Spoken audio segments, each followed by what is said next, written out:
Word. And we are going live, and YouTube tells me that we're live. Hello, everyone, and welcome to this edition of Work in Progress Wednesday, which is the other stream that we do on this channel. I'm hanging out with my co-hosts, Kajan. Hi, everyone. Want to say hi, Kajan? Hi, everyone. Hi. And Will K, otherwise known as TacticalDbag. Hello. Want to say hi, Will? Hello. Hi. Yeah, so thanks for being here tonight. I've been kind of like all over the map about what I wanted to work on, but I think I'm gonna actually paint something. It's weird for me. So hopefully no one else is offended. What? Can you guys hear my fan? I've got a fan blowing because it's super hot where I am. I don't think so. No. Oh, great. Okay, my mic is playing nicely with the other children. That's fantastic. I hope people in YouTube land can hear us. I guess they would be yelling at us loudly if they could not. I'm just listening to it, and it sounds fine. So. Thank you. And Dwarven Age is all excited about you painting. Don't get too excited. I'm painting bases. And counts. Era. I feel like it's. And Era is super perplexed that the audio is great. So. Don't worry, I'm sure it'll break at some point. This will not last. I did paint on the previous Work in Progress Wednesday stream. Wasn't I painting my base for my Screamer? Yes, Yep. you were. On stream? Because I was like, what do I do? And DarthBob's like, just throw some dirty down on it. And it worked well. Yeah. So how's everyone been doing? What y'all been up to? Well, I was out of town, as people were reminded last time. But other than that, I've been continuing to work on my Screamer killer, and now I've planned to do some try my hand on some base ornaments. Nice. Well, what about you? What have you been up to?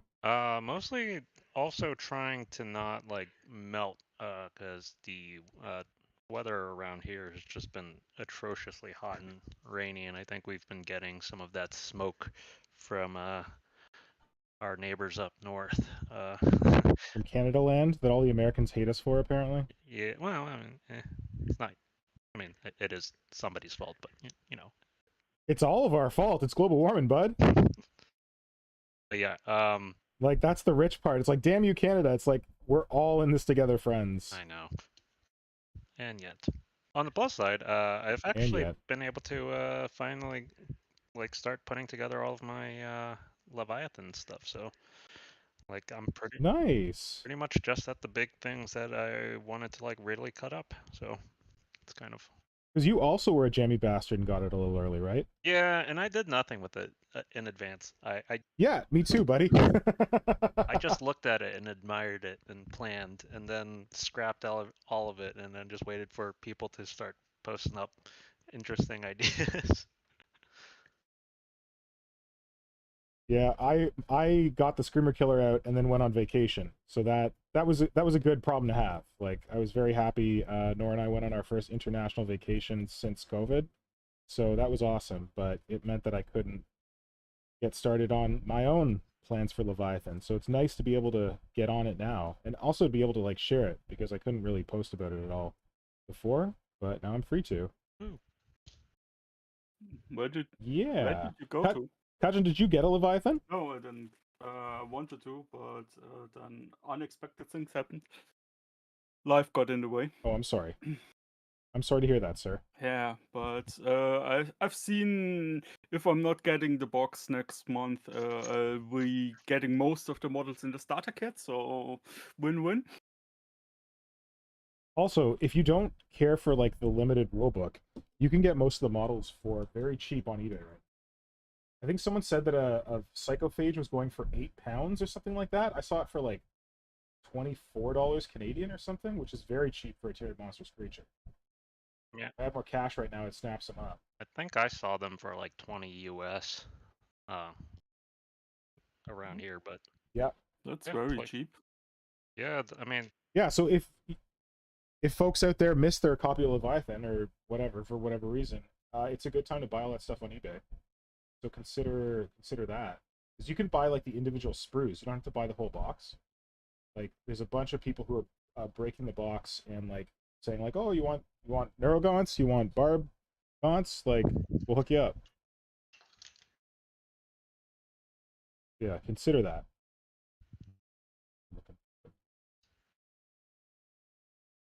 Kajan, if you were to get Leviathan, what's the creature you're most interested in working on first? The big brain and the neurophage.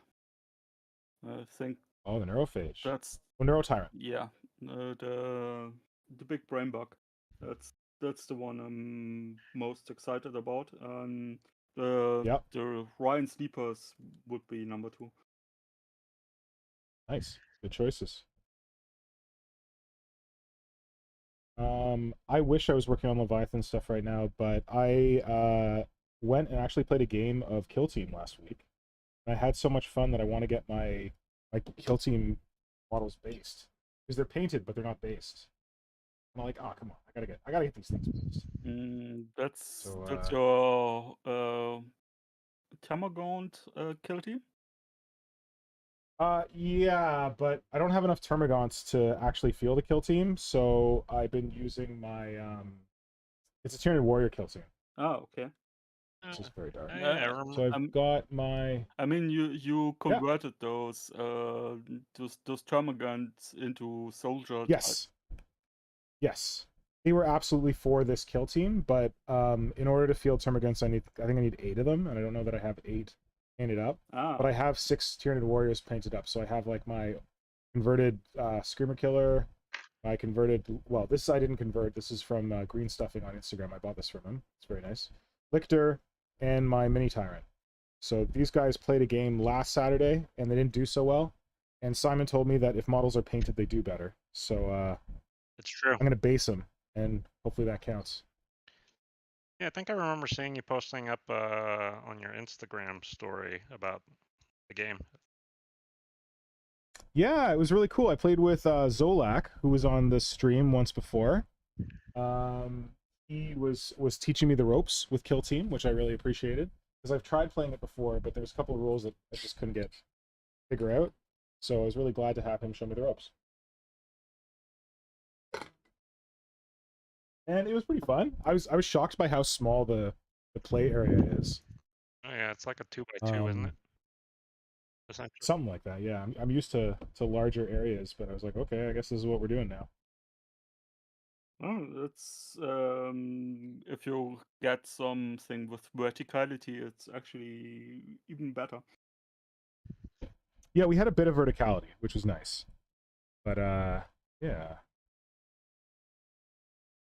Man, I want to do some like caution stripes in here, but I also just want to paint these things quickly. I guess I can do caution stripes in white. I was gonna do them in like yellow or something. But... Well, if you have some painter's tape, you can just tape some stripes onto there, and then paint over it, and the white will be left over. I got this fancy Tamiya masking tape from local hobby shop.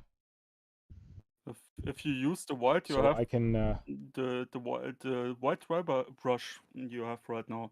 If you use that as the white for the hazard stripes, it also will be probably looking like it's a little washed out and walked over and scuffed. Nice. Yeah, I'll try that. Just whited this up a bit more. But I don't know. I'm gonna, because when I've used this before, I've like airbrushed over the other color. But then I have like contrast paints. Like I don't know if the tape will keep out contrast. It might seep under. I don't know. I'm not sure. What do you think? I've never used that tape, so I can't tell you. Yeah. Okay. Well, here we go. Let's mess around and see what happens. YOLO. YOLO. I've got this 3mm Tamiya masking tape tool thing because it looked fancy. We'll get into it. All right, we'll give it a go. Get these guys out of here before I break them. Yeah, it's been really cool. Like, I think we talked about this on the other stream, but really cool to see just like what everyone is doing with Leviathan. Like all the, as you said, Will, like cool to see the neat ideas coming out. Yep, and so I've been really happy about that. Totally not just stealing all of the ideas that far more clever people have done. Listen, ideas posted to the internet are freely given. You can't steal something that's freely given. True. That's how I feel. Well, at least that's how I feel about my ideas. I mean, I do appreciate people crediting me if they're using my concepts, but at the same time, it is the internet. Yep. Yep. Yeah, just lots of wild stuff. I know, who is it that's putting lighting in theirs in the Discord? Oh, Blitz. Oh, right. Blitz Mechanica is putting lighting and also smoke into a psycho killer. Psychophage. Oh, why is there dunk on it? Psychophage with a screamer killer. Sorry, a screamer killer with a psychophage mouth. That sounds interesting. And yeah, he's got a whole lighting and smoke kit going in there. He posted it on the Discord. Well, I'm surprised. Blitz has like, yeah, I don't know what the word for it is, but Blitz has like a really good background in like mechanical arts, like also like electrical stuff. I don't know if you've seen it, but like on his Instagram, he does a lot of like modifications of like Nerf guns and stuff like that, and like cuts them up and like 3D prints other stuff, and like does like puts the mechanical bits and innards and all that. So I'm not shocked that he has the acumen to do lighting setups, which I would not. I was trying to get into like the Nerf modding community like 15 years ago, give or take. It's pretty wild. Yeah. There's some. Oh yeah, I was like, I was not modding, but I was like watching that stuff. Like, yeah. Oh god, it would have been like 10, 15 years ago. I got me some Nerf guns kicking around. Don't we all? Oh yeah.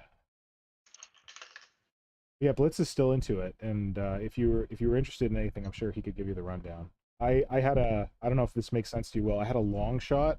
Oh yeah. It was a kind of a famous, infamous Nerf gun that looked really cool but didn't fire very well. That's the so rifle, I asked Blitz right? if it's the rifle, yeah.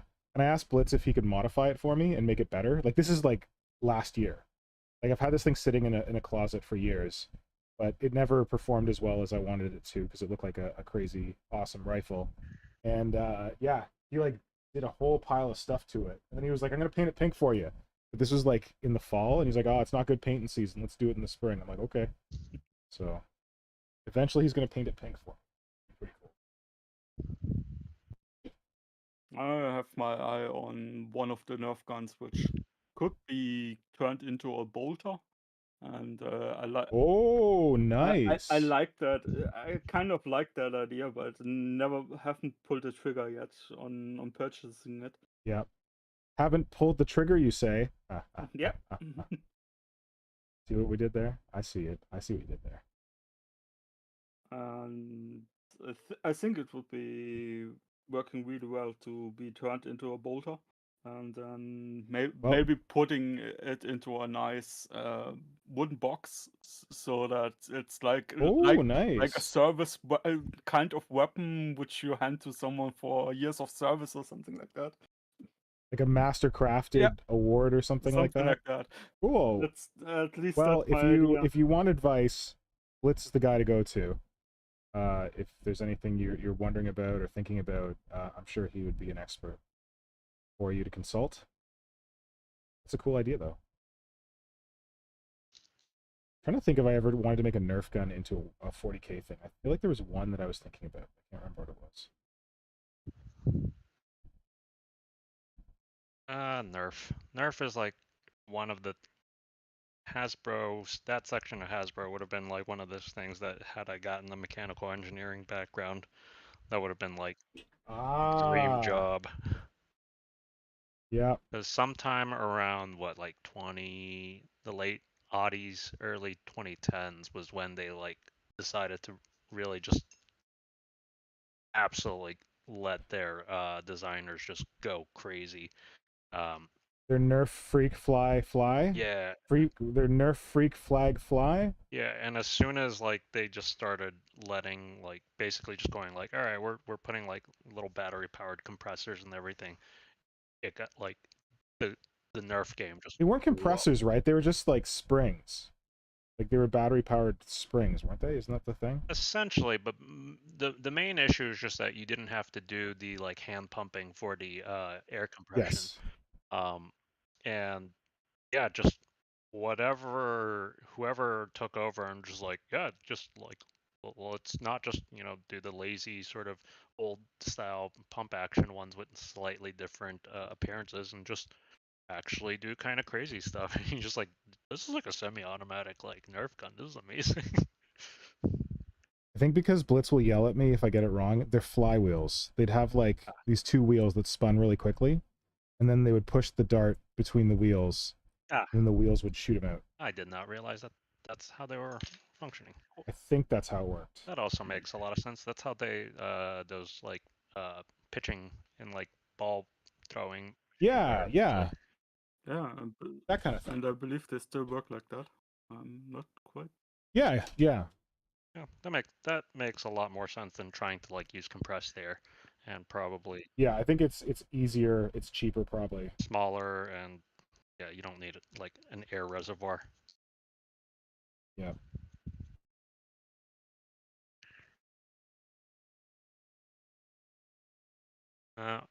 Apparently, we've convinced Dwarfenage to get the mid half of Leviathan. Oh, I thought we were gonna say we convinced Dwarfenage to get his old Nerf guns out. I mean, we might have convinced that too, but he hasn't made any overt statements about that. Okay. What's chat been up to? Yeah, chat. Yeah, chat. What have you been up to, hobby wise? Been getting in some Leviathan action? What are you saying? Some sweet Leviathan action. Speaking of Leviathan action, I'm really surprised that Will is the second person I'm seeing that removed those that smoke from the bio. What's it called? That thing? Psychophage? That one. I feel like I've seen everyone remove the smoke from the Psychophage. I haven't seen anyone leave it in. I mean, when I'm looking on Instagram, it's everybody painted them with them on and stuff like that. But are they converted or are they stock? Mostly stock. High Fleet Hyper is the other person who I saw remove them and put the dots in. Yeah, she not only removed them, she also like added in actual detail, which was pretty amazing. I mean, I also she do went the that extra mile on all of mine. Because you're smart. Yeah, I mean they look really funky when you put nothing in there. It's like just a tube into nothingness. Yeah. Yeah. No, and I'm a little disappointed they don't like sculpt detail in there. Like I feel like they could just like add detail into them on the models. What, for the Psychophage or the Games Workshop?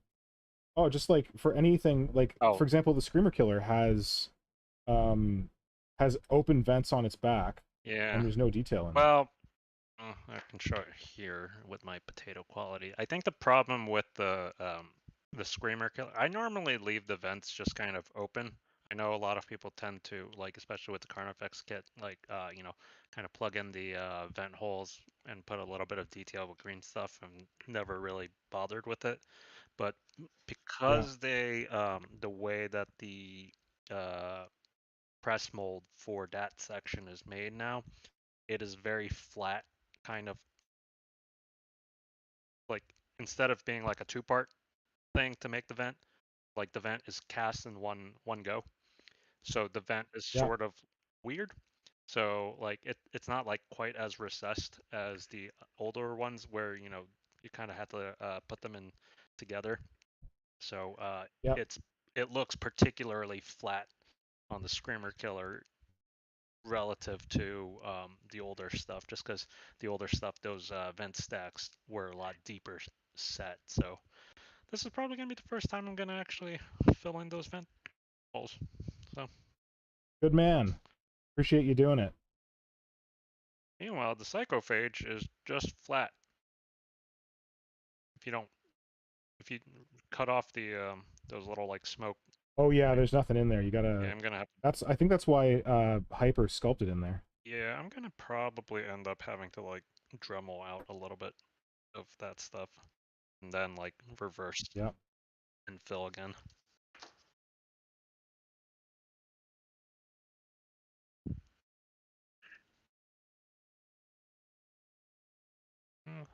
Okay, these lines are not perfectly straight, and it's kind of driving me a little squirrely. Tierra says that he's still trying to find time to work on his Screamer Killer build between renovations. He's got a few boxes of Leviathan nids to get around to. Oh, that's a lot. Renovations. Take some doing. Yeah. I'm excited for Terath's Screamer. He's using that Forge World Spore as the head, and I love that idea, and I asked him if I could steal it. Nice. Yeah. Which Forge World one?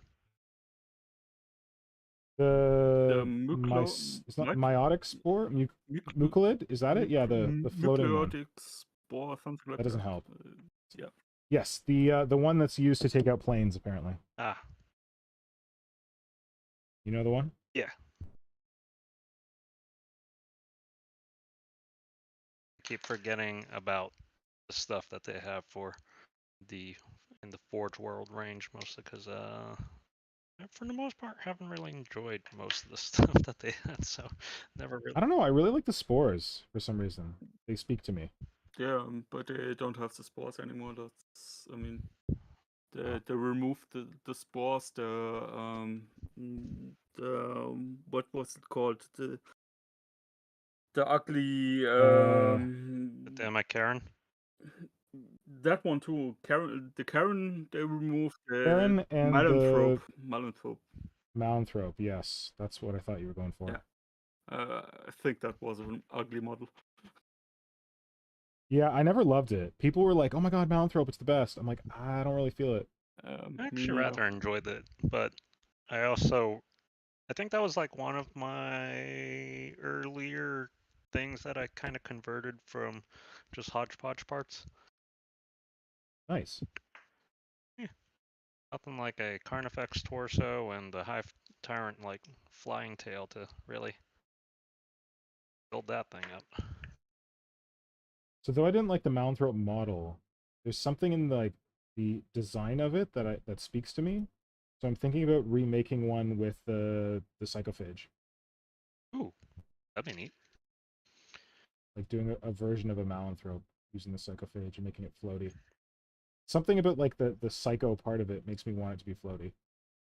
Like I know it's not a psychic Tyranid, but I don't know. I want it. It's sort of like I want it floaty in my life. I think what kind of frustrates me about the Psychophage is that it has easily one of the coolest looking heads that Games Workshop has designed, but the model as a whole is sort of Agreed. The face is fantastic. The design of the model itself is not amazing. But boy, did Games Workshop really decide to leave their comfort zone with the head designs for Tyranids this edition. It's great. It's so good. We should be praising them for it. Because they definitely hit the ball out of the park for doing new and interesting and weird and different stuff. Indeed. Although I will say I had to cut off that like second set of teeth on my Neurotyrant because Oh, I don't love the head on the Neurotyrant. Well, I love the head. I don't love the mouth.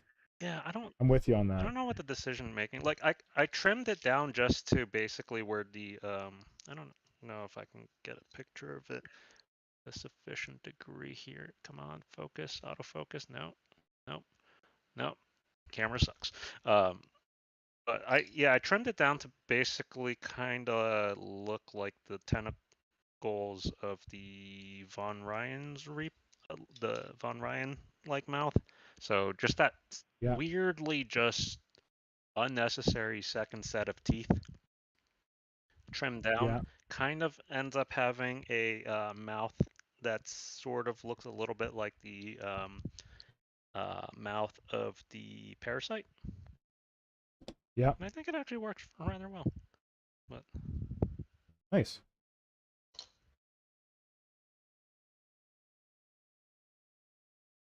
Oh, I'm not David's online. Oh, I'm not David. Welcome.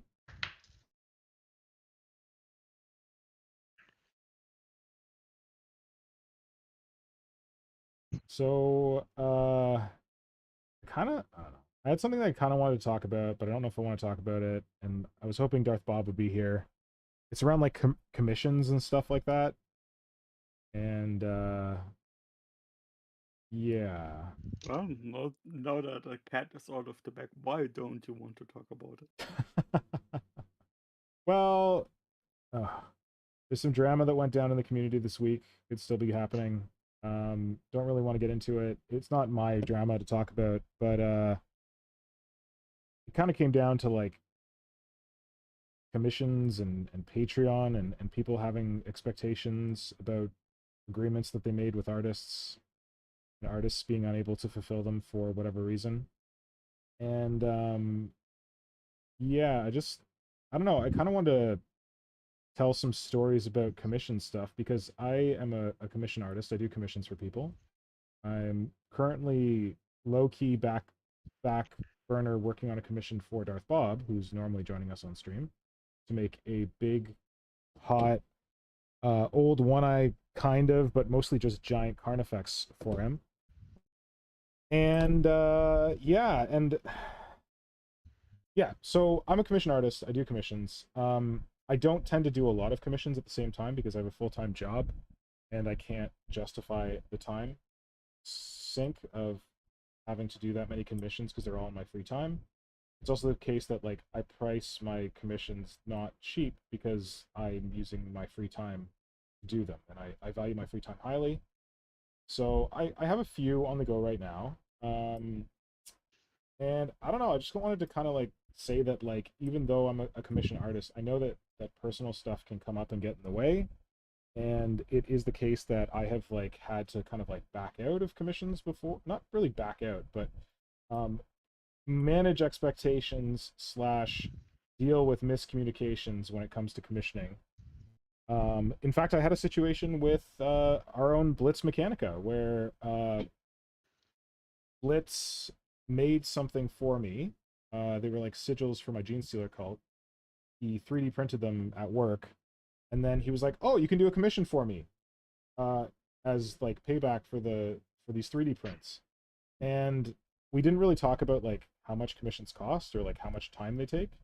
So it was a situation where we got into a bit of miscommunication, and I think he was thinking one thing, I was thinking another thing, and it got to like really weigh on me to the point where I was dreading doing this commission because I knew it was going to take me a lot more work and time than maybe what he was budgeting. So that was a situation where we just had to like, I just had to have a conversation with him and be like, "Hey, listen, Blitz, I'm sorry to do this, but we didn't really talk about commissions before you printed the stuff for me. Can I just pay you for the stuff that you printed for me? Because I really appreciate it, but I think that it would make more sense for me to pay you than for me to do a commission for you because it's going to take a long time and it's a little more than what you paid to print this stuff." And fortunately, like, had that conversation, and he was very understanding, and we came to an agreement, and I paid him for the prints, and then I didn't have to worry about it as much. And like, I had a similar thing just this week where I'm meant to be doing like a large commission for somebody, but I realized that my heart wasn't really in it, and again, it had been weighing on me for some time. So I just, I've been thinking about it, and I came out honestly to the client. I was like, "Hey, listen, I don't think I can do this. I could do it for you, but I know that if I did it, I would not be giving you my best work because I'm not really feeling it." And I'm very lucky that the client was very understanding, and we came to an understanding where I was going to like finish one model for them and then kind of like take the models that had been bought for the commission as kind of like in lieu of payment, because I was supposed to eat. Anyway, whatever. We came to an agreement. And all that is to say that these things happen. And if you're commissioning someone, you want to know like what you're getting into, but you also want to understand that like things can get in the way of it, and that they might not be able to deliver on what you're expecting. And the hope is that when that happens, that the artist who you're working with is upfront and forthright with you and openly shares the issues and gives you an opportunity for some kind of solution that makes you both happy. And it is the case that like I've felt really guilty for like taking what I felt like was a lot of time for a commission. For example, I don't know if you guys remember, but a long time ago, I mostly scratch sculpted a Dark Eldar Talos. It was like a spider. It was like this woman, like this pregnant lady on like this spider frame with these like articulated legs. And I made all the articulated legs from scratch. And yeah, I sculpted the body from scratch. And it was one of the first things that I ever really scratch built or scratch sculpted. So it was a lot of work. And for that one, I had only arranged to like trade for like 2 Dark Eldar models, like the 2 planes that they have. And the client was kind of upset that it was taking so long, even though we'd never really agreed on a time frame. So again, another miscommunication on my behalf. We should have agreed on a time frame. But I felt so guilty that it was taking so long that I wound up sending one of the models back to the client. And to this day, I kind of regret it, because I'm like, I did way too much work for just like to be paid with just one model. So yeah, I think what I'm trying to get at is that there can be miscommunications when it comes to commissions and stuff like that. But it's also the case that I've advised other artists in the community when it comes to like setting up commission work and like pricing themselves for commission work. And I always encourage artists to like price themselves for what they're worth, because this is art, this is work.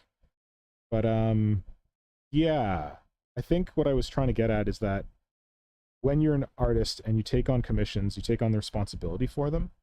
And if you're not able to deliver on what you promise someone, that you should really endeavor to communicate that as much as you can. I mean, it's not always going to be easy.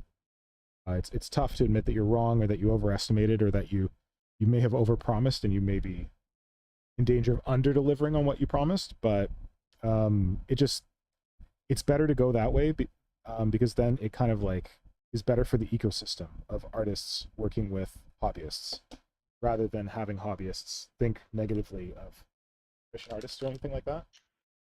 Makes sense. I know back in the day when I was on DACA, there's a lot of drama that came up with commission painters periodically, and every once in a while you just had somebody who just absolutely, just went incommunicado with their client, either because they got behind or whatever. And sometimes people are just like, look, I don't even care if like stuff came up, just let me know if something if there's, just communicate with me, essentially.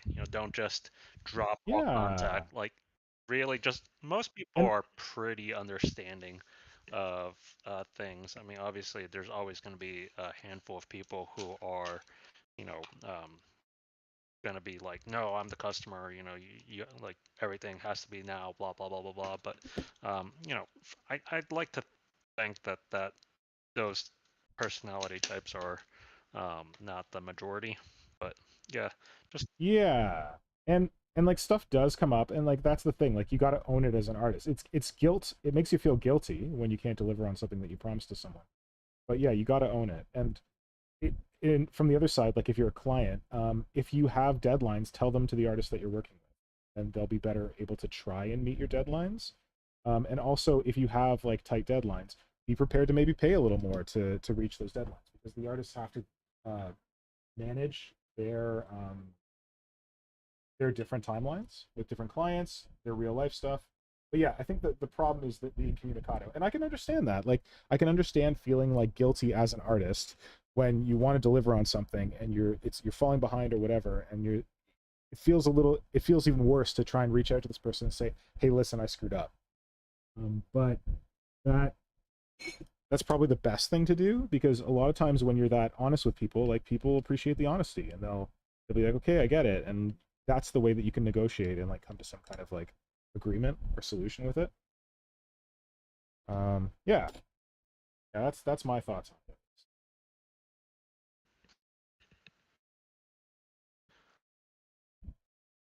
So how do you price a commission? I mean, do you have a... That's a good question. Usually it's by like size of the model, or by complexity of the build, like how much scratch sculpting is required versus like how much converting. I think I've mentioned before that when I reflect on how I price things, I always underprice things. I'm always like, oh, it's going to be about this much. And then I do the work and I'm like, that is a shitload more work than I expected. So, yeah. Every time I've done a Tyranid Dominatrix, I've charged too little, and I've always put the price up, and it's always been too little for what I wind up doing with the next one. That's what I just was thinking. I mean, when I look at my own work, it's always more work than I imagine, and I find it's probably harder when you want or have to charge someone for it. And yeah. I imagine to a certain extent the pricing and stuff gets a little bit easier if like you're doing it more frequently. You know, and doing it as a more full-time kind of thing. Like there's one guy on Instagram, Augustus Brass, and Augustus Brass pretty much just makes Karn conversions. Like, he did one Karn conversion and it got really popular, and now people just keep coming to him for Karn conversions. And I think he's probably got like a set price because it's the same model that he's making again and again, and he knows what his materials are. He knows the time involved. Yeah, I imagine for people who commission work isn't necessarily their you know, main source of income,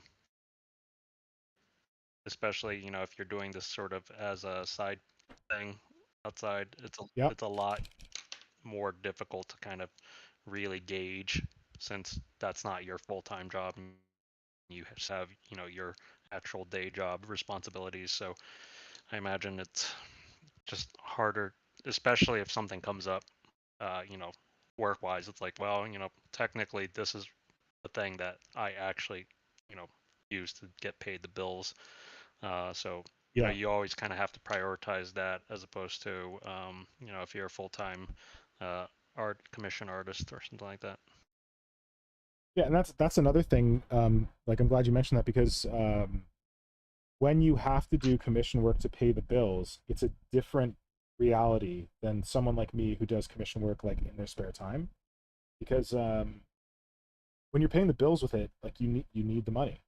So you might not price your time as, like, I've given this advice to people who've asked me about like pricing work as artists, and I've said, listen, like, you got to make the call yourself, because you know what money you need to make from this to cover your bills or whatever it is. And if like 3 guys come to you and ask you for like Space Marine conversions, you can't really say no, because you need the money for the bills.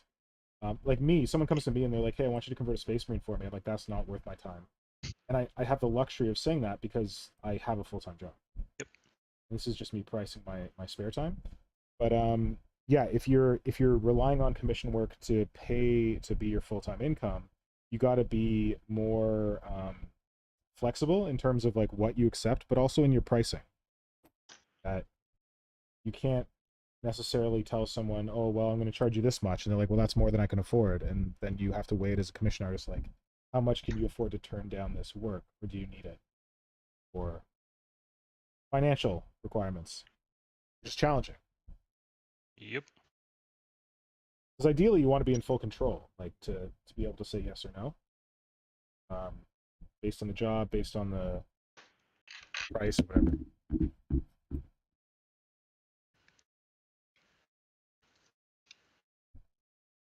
I've been very lucky in my conversion work that a lot of the stuff that people come to me with is stuff that like I'm genuinely interested in doing. So I feel like I get a bit of a reward out of it because I'm like, well, this is a model that I was interested in converting anyway, and now I get to do it for someone else, and they're going to pay for the cost of the model, and they're going to actually pay me for my time to make this thing. Whereas otherwise, like I'd happily make the model for myself, but it's a bonus when you get to get paid to make it for somebody else. That's why when people are like, "Oh, aren't you like sad you don't get to keep like the most recent Tyranid Dominatrix I made?" I'm like, "No, man, I'm just happy that I got to make it, and that someone else is going to be enjoying it. I don't mind."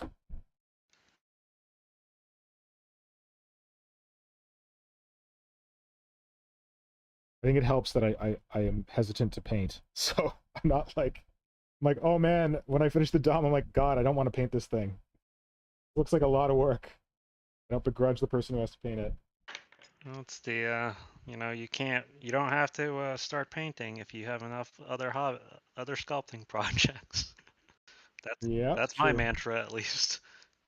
Ah, gotcha. Like, I don't need to paint anything. I'll just go sculpt something else. Yeah. Nice.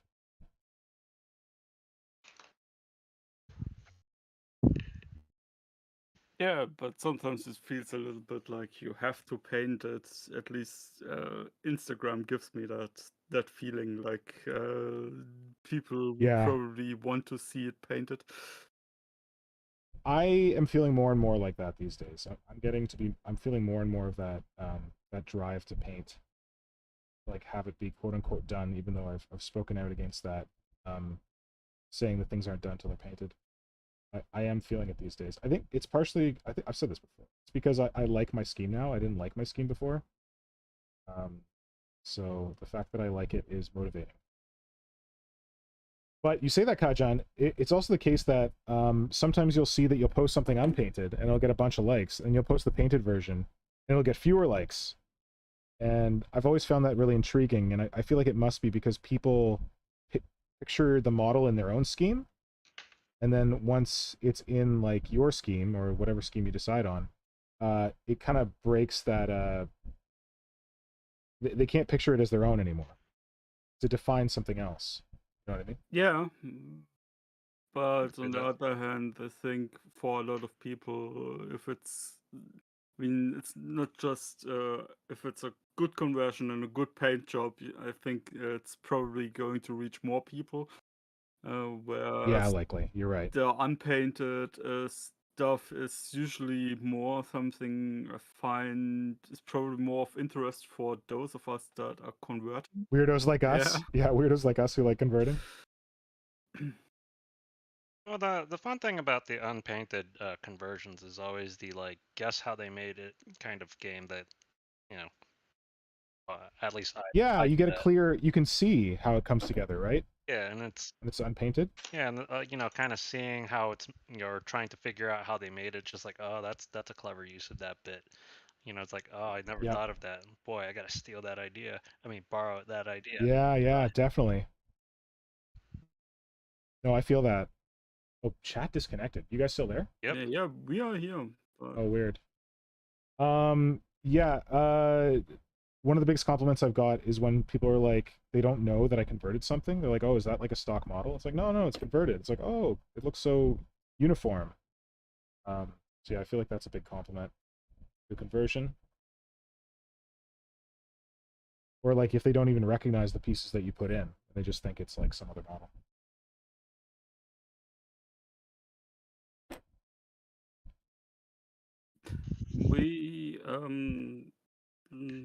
We have a couple people chiming in the chat.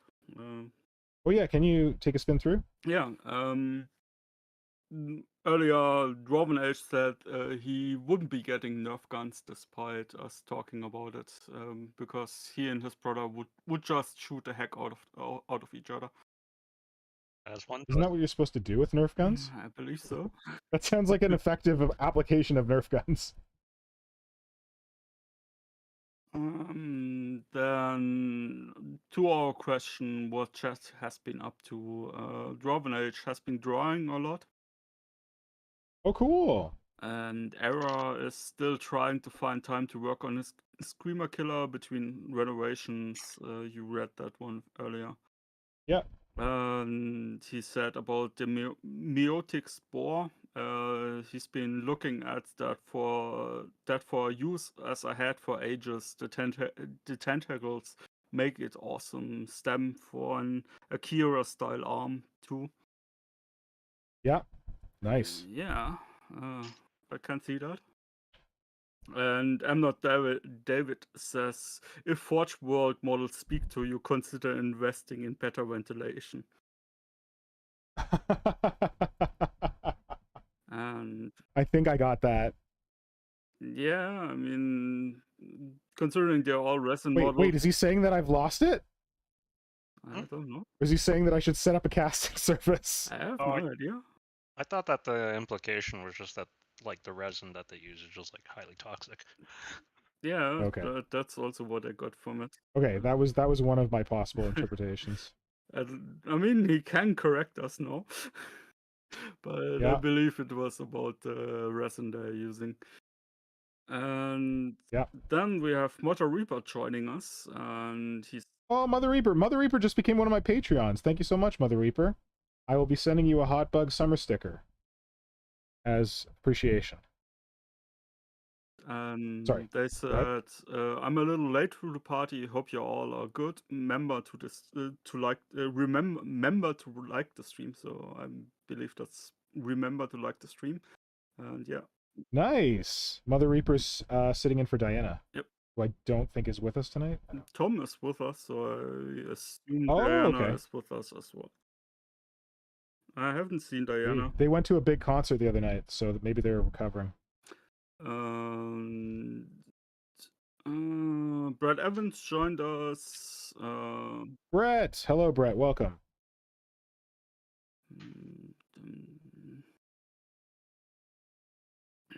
And were we talking about teeth earlier? I don't remember. Oh, I think I was talking about the teeth of the Neurotyrant. Oh, yes, the Neurotyrant. Ah, yeah, okay. Because Era said them teeth love them sticking out like a Venom Carnage symbiote style. Oh, damn. Now you're selling me on it. Tell me anything looks like Venom, and you're selling me on it. And Brett Evans said no such thing as too many teeth. Yeah, Brett Evans has got some creepy stuff with teeth. I mean, his models. His models have got some creepy teeth stuff. No. Just leave it abstract. No. Brett does not have some creepy stuff with teeth. Brett's models have some creepy stuff with teeth. Tom Wilson said, I'm still sculpting my ginger apes, even though June Stealer is over. That's fine. You can have some new apes to use for your... So by ginger apes, Tom means... Jokaru? What do we call them? I think they're just Jokaru. Jokaru. Something like that. The Chocobo. Were they from Rogue Trader? Did you say Chocobo? Yes. Good reference. Yeah, they were Rogue Trader and appear in the background as one of the few races the Empire accepts, and I believe 3rd edition still had a model for them, which you could take in your third Inquisitor retinue as a weaponsmith type of. I thought that came later. Didn't that come later, that model? Could be later. I think it was 3rd or 4th edition, but I could be wrong. Like if Bargas was here, Bargas would know. Yeah, Bargas would know, definitely. I think it was. I feel like they were still a legend in 3rd. Yeah. Oh, yeah, whenever, like, the Inquisition got, like, a big bunch of models, that's probably a good way to... That's when they appeared. Yeah, basically, like, sci-fi apes with, like, very advanced technological skills. Yeah, and absolutely pacifist, which is strange. I mean, they were... They're making weapons? Yeah. We don't use. He's like, I'm gonna sell these guns to you. I'm not gonna use them. It's fine. Yeah. Horrible digitized weaponry you can put on your finger and murder people with it, but I'm not using them. Yeah. Anyway, Dwarven Age said, I love that model. I remember I spent an entire day trying to figure out what model it was that I was thinking of. Went through dozens of... Is this the pregnant spider lady? I think so. I think this is the pregnant spider lady. Yeah. Yeah, I think Dwarfenage messaged me, and I was like, dude, my model. Yeah. Yeah, that actually, I was working on that when Nora and I got together, and that's where the term pregnant spider lady came from, because she would just say, like, are you going to go work on your pregnant spider lady again? Because I was, like, working on it for the commission. I'm like, I might. And that's kind of how my Tyrannocyte conversion just got started to be called the space potato. Oh, by your partner? Yeah. Mostly because before I started adding like features, it just was this like vaguely Idaho potato shaped lumpy thing. Yeah.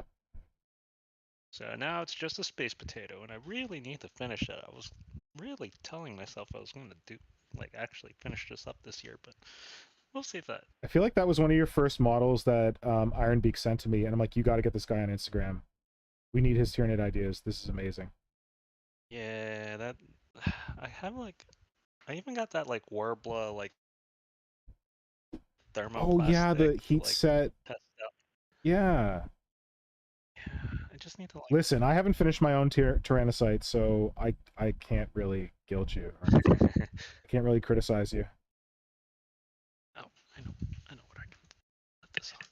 Dwarven Age also said his next message was like, dude, I made it. So yeah, he. So he. Yeah, I think that was my response.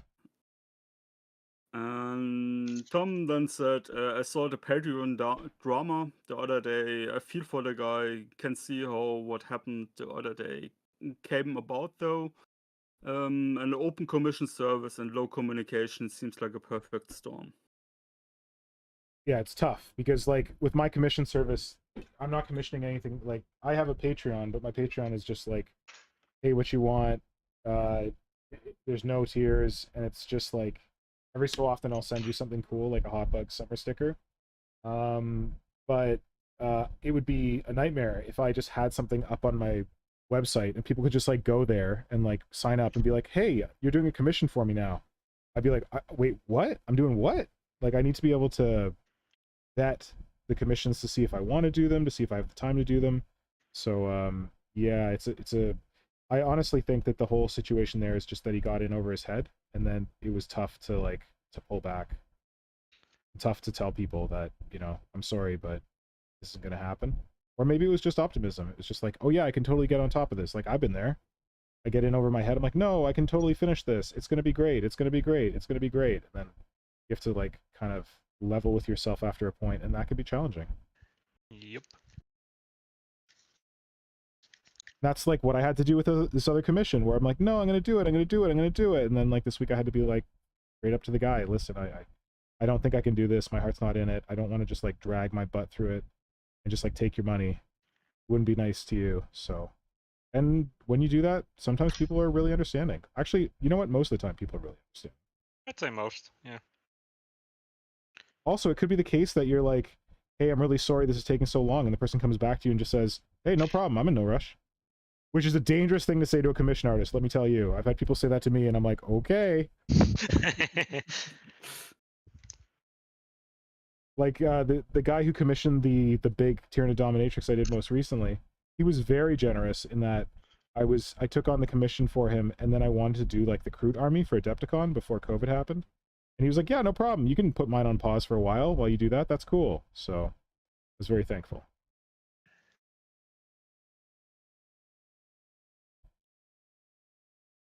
Yeah, we have Philo Factor joining us. He said, welcome. I made it to one. Now to read the comments and catch up. Glad you made it. Thank you. He probably caught up before us. Yeah, this time is generally better for North Americans, I know, than the Friday stream time. Dwarven Age then said, on the subject of wanting to paint, I've actually had to urge to paint a model I converted a few years ago, mostly because I finally had an idea for a cool scheme, but she needs repairs. Nice. Oh, dang. And I'd have to redo my whole hobby space to accommodate painting, which would mess up my other hobby stuff. Oh, dang. Tom said, yeah, Diana is sleeping. He slept most of the day. Because they partied hardy. Yep, probably. And James Mahout said Jokero were 4th edition Demon Hunter Codex. There we go. I don't know why I think he I had have the that here screen, somewhere. but it came across. Make sure we heard it. Yep. And Mother Reaper posted a potato and then said, come to think of it, potatoes left alone really do look like an alien life form. That's This is accurate. true. This is very true. 100%. No lie detected. And Tom Wilson said Chikaro also had a background in Rogue Trader. The model was for Demon Hunters. Ah, And Rogue Trader, wow. And What? And Philo is ass from the Discord, if I see that correctly. Oh, right. as? Yeah. Is that? Oh, nice. Okay. Yeah. Awesome. Glad to have you. And he asked, anyone know if you can have your nickname appear here? Was trying to make it match my Discord name and not seeing an option. Oh, YouTube's weird about that. I think you have to change it in your settings. What do you think, Kajan? Yeah, I mean, they rolled out that real name thing just recently. So. What? I don't know that I heard about this. For a couple months ago. That's why I'm now going by Ishan Daston. Because and no longer by Kajan, because YouTube gave me a pop-up and said, please enter your real name. Oh, dang. I didn't know about that. So, yeah. Think they're... I don't know what they're planning, but I believe I also saw Instagram also wants to go that route. Yeah, well. Do they think it's going to stop, like, abuse or something? No, I kind of think that, I don't know, they think it might be some privacy thing that they're adding, or just extra data mining and stuff. Then it's like, yeah, I'm gonna not give you anything extra than I've already given. I mean, no, they've shown us that they're not good stewards with our privacy. Why would we do that? I mean, when Discord made the change, they said it was to help discoverability. I have no idea, because apparently the hashtag with the numbers behind it wasn't... They found through marketing research or something that people didn't respond too well with that, so maybe that's the reason. Well, Discord doesn't make you use your real name. They just make you use, like, an actual, like, handle. Yeah. Like a... Right? Yeah. Discord also said, please use a proper, a new name. It's like, I became Modern Synthesis. I was no longer at Modern Synthesis, like, 47329 or whatever. Yeah, same here. Yeah. All right, it's time for the moment of truth. I'm going to try peeling these tapes off this one and hope that this works with contrast paint. Let's see.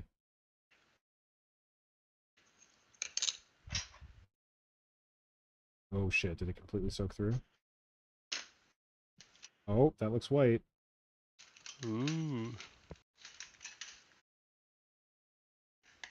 while we're waiting with Baser's breath, Yeah, go for it. Philo Pactals said, great to be here for once, but we'll need to watch the first part that I missed. Oh, you missed nothing. We're just talking random. No, we're just talking randomness. I don't think you missed much. I mean, yeah, he missed a lot, and he should be going back and watch all of it. Definitely not technical difficulties. Hey, there was no technical difficulties this time. Not at the beginning. We had that one glitch. Did we? Yeah. Yeah, when your discussion just disconnected really briefly. Oh, okay. I don't know that that's even noticeable, but yeah. I mean, by our standards, that's essentially flawless. Yeah. Okay, I think this is working. Nice. But I don't know, it looks almost too clean now. I think I need to grunge it up. Philopacto said Discord removing the numbers also gets them a step closer to offering a business version. Oh, interesting.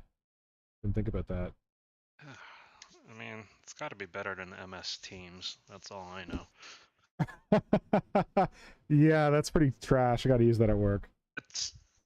It's kind of spectacular how much MS Team is a really budget crappier version of Discord / Slack. And yeah, we have all of this collaborative collaboration tools. I'm like, do you know? It's like I would never purposefully use any of these things for any of my work stuff. No, MS Teams is a mess. And the problem at my employer is that they're they want us to, of course, they're any IT team decides that they're going to be a Microsoft shop and all their tools are going to be Microsoft. And it used to be the case that we could have whatever default browser we wanted. And now they're forcing us to use Edge. Ugh. We can no longer change our default browser on our so when I get a link in my Outlook, it automatically opens on Edge. I'm like, damn it. And of course I'm not logged into Edge because I use Chrome for everything. And it's a mess. Yeah, most of our work software is is Chrome based now. But okay. Except for our Don't you work for the government? Yeah, it's weird. But weird. Hilariously, our timesheet filling software does not work. I guess because it's an older software. It I think there's some compatibility issues with Chrome. So it only works on Edge. But for whatever reason, every time my computer reboots periodically because it's kind of a POS piece of soft machine, it just automatically auto starts Internet Explorer, and you're like, oh, do you want to set this? This isn't your default. Do you want to set it as default? Wait, Internet Explorer or Edge? Internet Explorer pops up. And we're just like, no, go away, leave me alone. I thought you died. Why are you here? I was gonna say, how is Internet Explorer even still there? I don't know, but it keeps trying to boot itself up every time my computer boots up. And they're like, hi, do you want to set me as default? I'm like, no, for the last time, no. It's that scene from the Transformers movie. I still function. And I agree this one looks a little better. I agree with Tom Wilson. Edge only exists to download Chrome. Agreed. Oh, the little bits of bleed through on some of those pieces are actually working out really nicely on those hazard stripes. Oh, I cut out some pieces. Oh. So I think that's what you're seeing. Oh, to try and make it less uniform. That's also. Oh, that's clever. Yeah, I should have done it. I don't know. This is my first time, but it's working out. I feel like they look better on this one than this one. I don't know why. But no, there you go. You can use masking tape on contrast. It doesn't seep in underneath. Nice. I feel like I want to put some kind of dirty wash on it so it kind of unifies the two colors, because right now the white looks too clean. I tried to dry brush some or stipple some red on here, but I don't know that really does it. I was expecting you to use a wash anyway. I mean, it's a floor, it should be dirty. Yeah. Have you considered just dunking these bases in like a mug of coffee? Well, you mean a mug of Dirty Down? I mean that too, but the dirty down seems a little bit more toxic than coffee. Oh yeah, Dirty Down is interesting. Is some potent stuff. I don't know. Would that work? Should. I mean, it'll stain it if you leave it sitting in it for a while. I know. Every once in a while, I've seen like videos of Adam Savage, making some props, and he said that like coffee is basically his go-to, like Oh, nice. sneaky thing for doing any weathering effects, just because it works Yeah. at so many different levels. Cool. Yeah, you need to seal it afterwards. Yeah. It's like pigment powder. Or else it'll reactivate. Yeah, and it will be rubbing off. I mean, it's just a smudge on plastic. There's no filler to keep it down. Yeah. And about the Edge stuff, I have an informatic friend. He's working as software person. I don't know what he's exactly doing, but he always jokes that he always logs into Edge on occasion just to keep the other software engineers busy trying to keep Edge updated, the compatibility of Okay. websites. Yeah. Yeah. I was just gonna say that when I got my new computer, Microsoft really wanted me to use Edge as my browser. Like it was some kind of like really sad, pathetic, like window that popped up. It's like, hey, you could use Edge for that. And I'm like, no, go away. I remember, I forget where it might have been some comedian or maybe a discussion with some friend, but like somebody was like, hey, could you Google this for me? And then they're like, no, you shouldn't use Google because that's like, a proprietary term, you should really like ask like, What? yeah, but then it's like, no, I don't want you to go to Bing and look up something. I literally want you to look, like sign into Google, search the term that I want you to search up and click that and give me the results from Google From itself. Google. Like, I'm not using this as a generic term for searching the internet.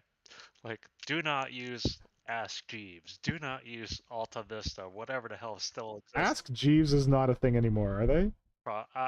It might be. I don't know. Like, that was like when I was in like high school. I feel like Ask Jeeves. What was it? Web crawler? Is that? Web crawler. That's ancient. Man, I didn't realize you were that old. I'm not. I don't think I'm that much younger than you are. Like maybe like by. Oh, I don't know. I picture you being much younger, but I guess that's not the case. No. Because these are all of an age with me. Definitely.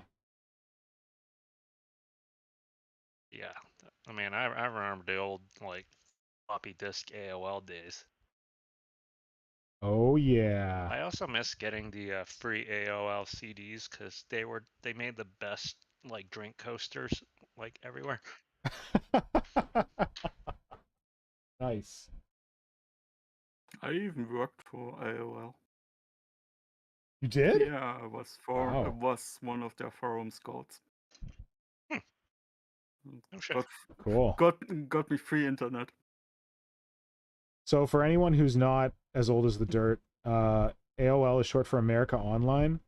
An American company, was it like Time Warner or something? I don't know who it was, No, but an American company. I think it was their own company. They got bought out, I think, by Time Warner eventually, but They were one of the first to really like corner the market in like getting people who didn't know anything about the internet onto the internet by like sending out these free discs that you could just like boot up on your machine and it would connect to the internet for you. And I think this was before there was even like, well, I guess maybe Netscape was around, but yeah. Netscape was their like, I think, their biggest competitor at the time, or like maybe Earthlink. But I don't remember Earthlink. yeah, well, I don't know. I guess it depends on whether or not Earthlink made it outside of the States. I'm Oh, right. I'm always I kind of mean, curious. I heard of it. Well, AOL did, because we had it in Canada. Definitely. AOL was the biggest thing over here for internet. It's basically what started it over here. Yeah. Boy, how that is not really a thing anymore. And now no one knows who America Online is. I still remember the old dial-up noise, and then you've got mail. Oh god, the You've Got Mail. I remember like sending like racy emails to like a girlfriend of mine on AOL, and we didn't know if we were allowed to swear on email. So like the first time we tried like swearing at each other on email, and it worked. We were like, oh my god, we're allowed to swear on here. This is so cool. Surely nobody's going to use this newfangled internet for nefarious things. Surely not.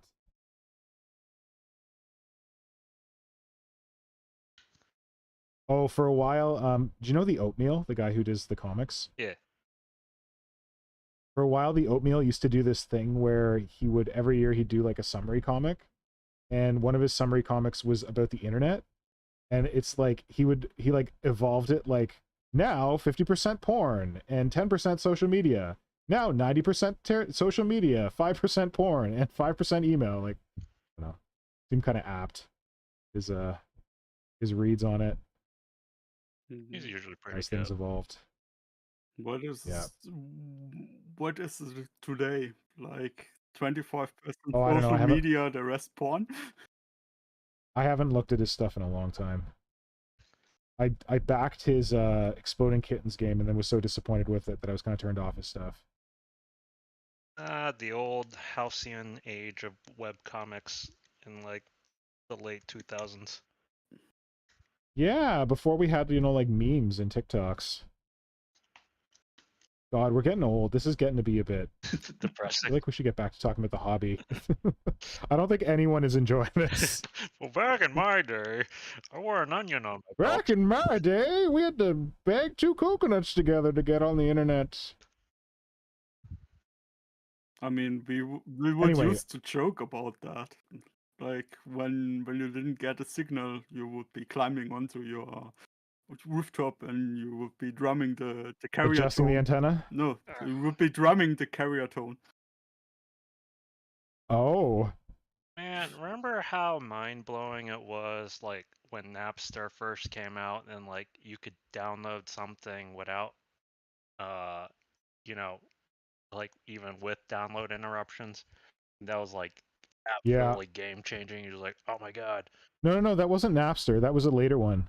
Or did Napster have the download interruptions thing? I think they did? That was the download interruptions thing, because that's when they just, he packetized everything, so it's just like, this is amazing. Because all it takes is one stupid phone call and like your mom picking up. It's like, no, it was 100 kilobytes. I still remember when I got the first time I got ESDN dial-up, and it was like twice the speed, and it was such a rush to have a website load in less than a minute. Oh man. Okay, back to the hobby. So I wanted to. Oh damn! I do have them. Wait, I'll be right back.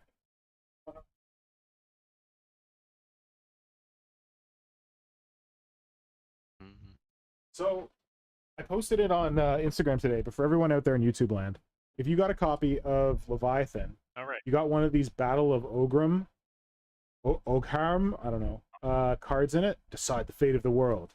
And on the back of it, you've got a little code and like a QR code. So what you do, you got to go into your Leviathan box and you got to dig this thing out, because I think it's only till the end of this week.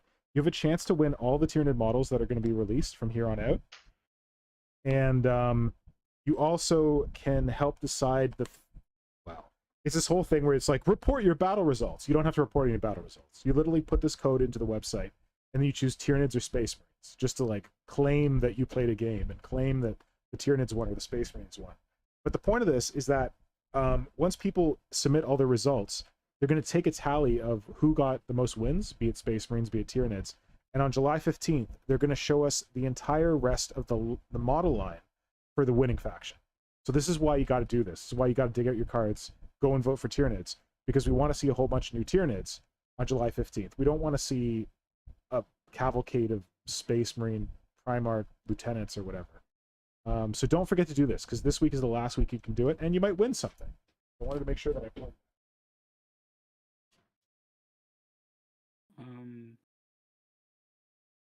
You're still with us? What? Hello? I think he's putting. Sorry, what's that, Kajan? You cut off. I think he was just. Oh.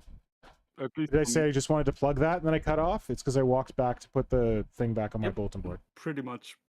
Yeah. There was nothing interesting after that, don't worry. Okay.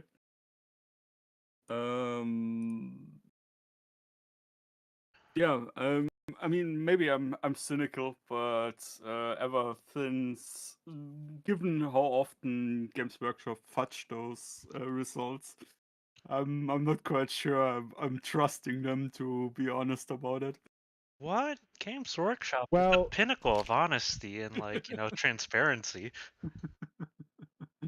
Listen. I know people are like, oh, whatever, who cares? They're not gonna actually do it. But might as well do it. And the reason Games Workshop is doing this is because they want everyone's email address. That's why they want you to record your results. Yep. Let's be fair. Yeah. So that's why they're asking you to do it, definitely. But what do you got to lose? There's the possibility of winning Tyranids for the rest of the year. That's pretty cool. Also, setting up a new throwaway Gmail account takes 30 seconds. There you go. And people have said that maybe Games Workshop is just going to show everything that day anyway, but I don't know. I still think it's worth trying it out, getting a win for the Tyranids. What could go wrong? They tip it in the favor of the Space Marines anyway. It's probably going to be Space Marines anyway, because let's face it, most hobbyists are into Space Marines far more than Tyranids. But, I'm trying to do our part. Trying to get some wins in the win column for Tyranids in the hope that it means something and that we get to see some cool stuff.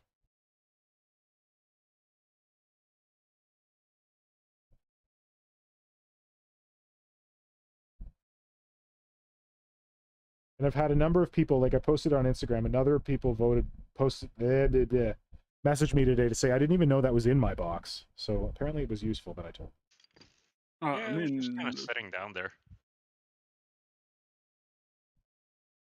I mean, it's a good thing to remind people. Well, what's the big thing with the many tentacles? Oh, this is my space squid, my toxicrene conversion that I did. Oh yeah, the space squid. It's drawing everything. Yeah, the main goal for that one was just to pose it in a way that was slightly less it was gonna get in the way of everything on the tabletop. And also did it work? Better than the base model. Yep. I will say though that this thing is a good 90% custom sculpted. I'm pretty sure if I were to redo this again, I would just kit bash it with the Harpy Heron kit and make my life a lot easier. Smart.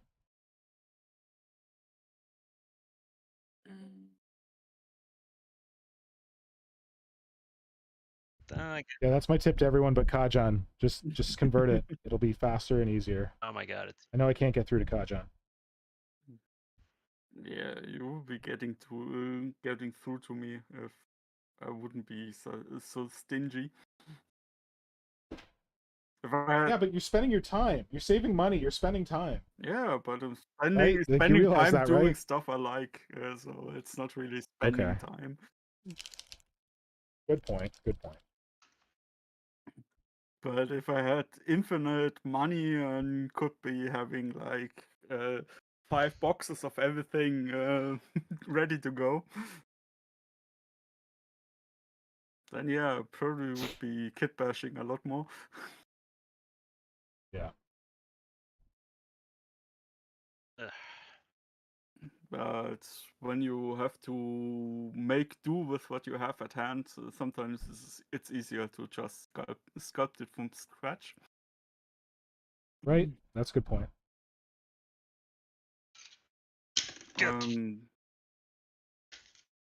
Yeah, I mean, I also bought for June Stealer. My plan was to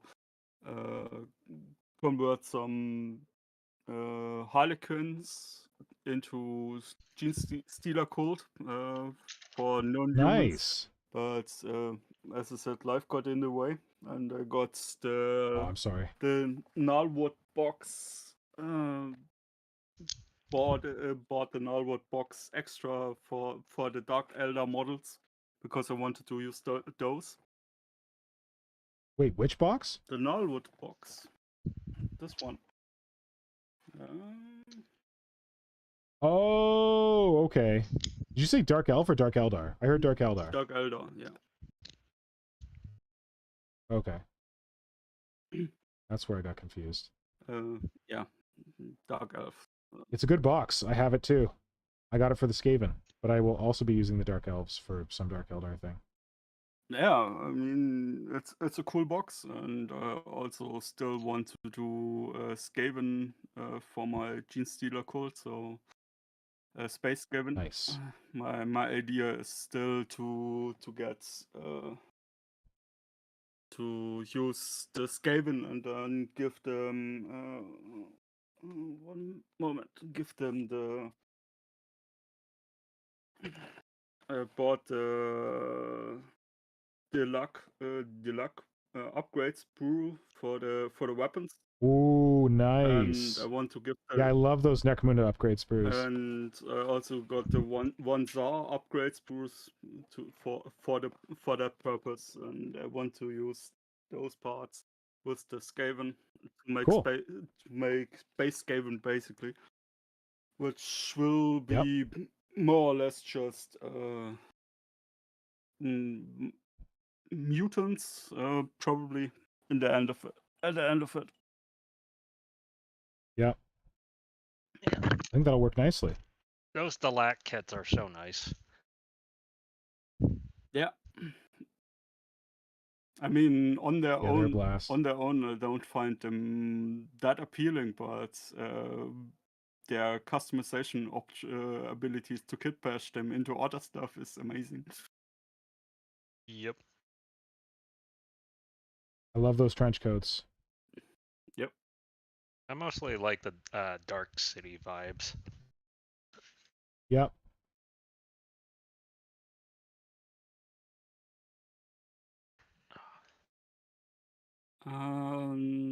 We have a couple more comments in the chat.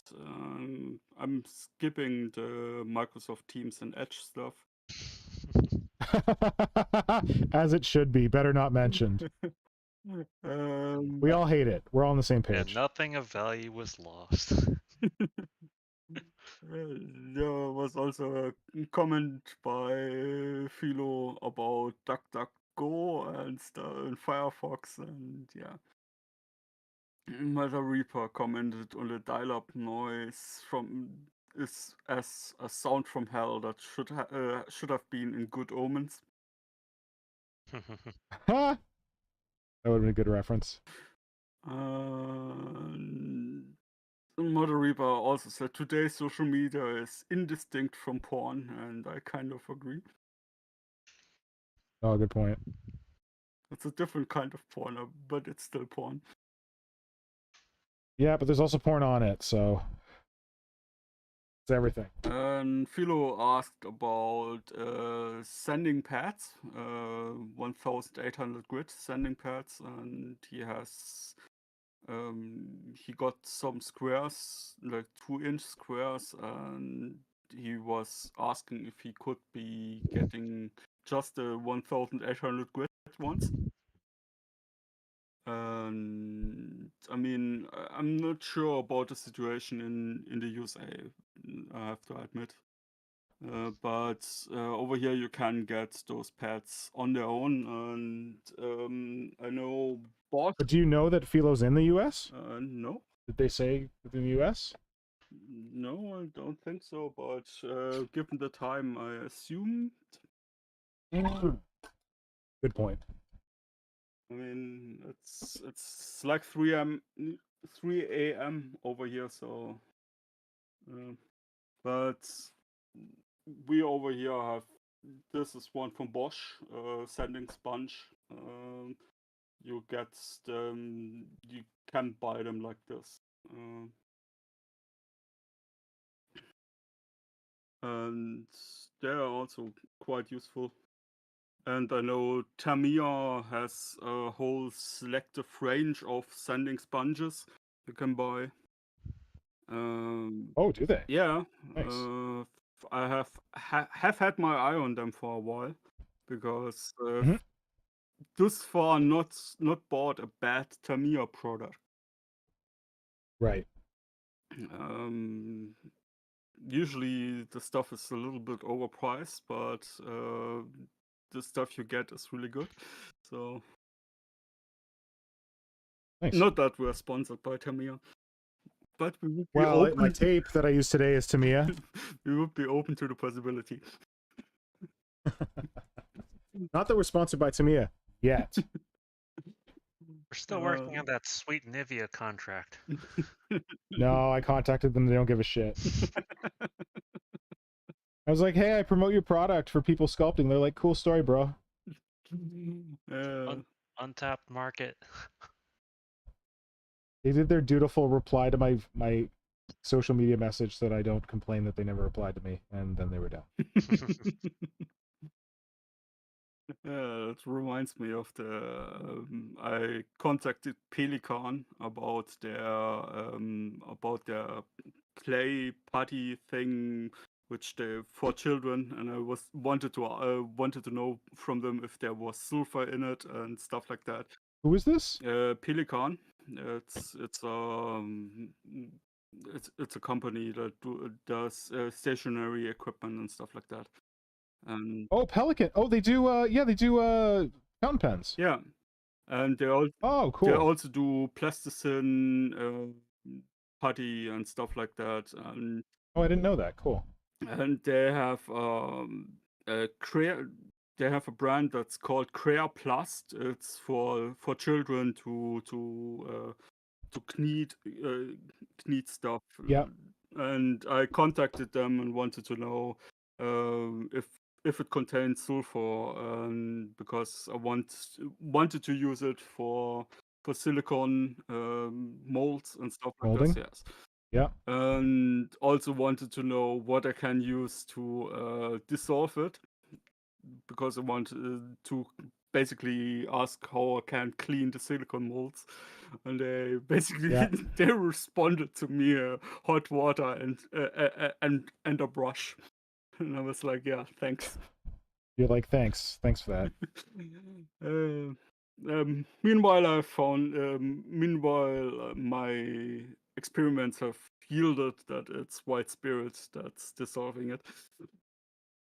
Oh, okay.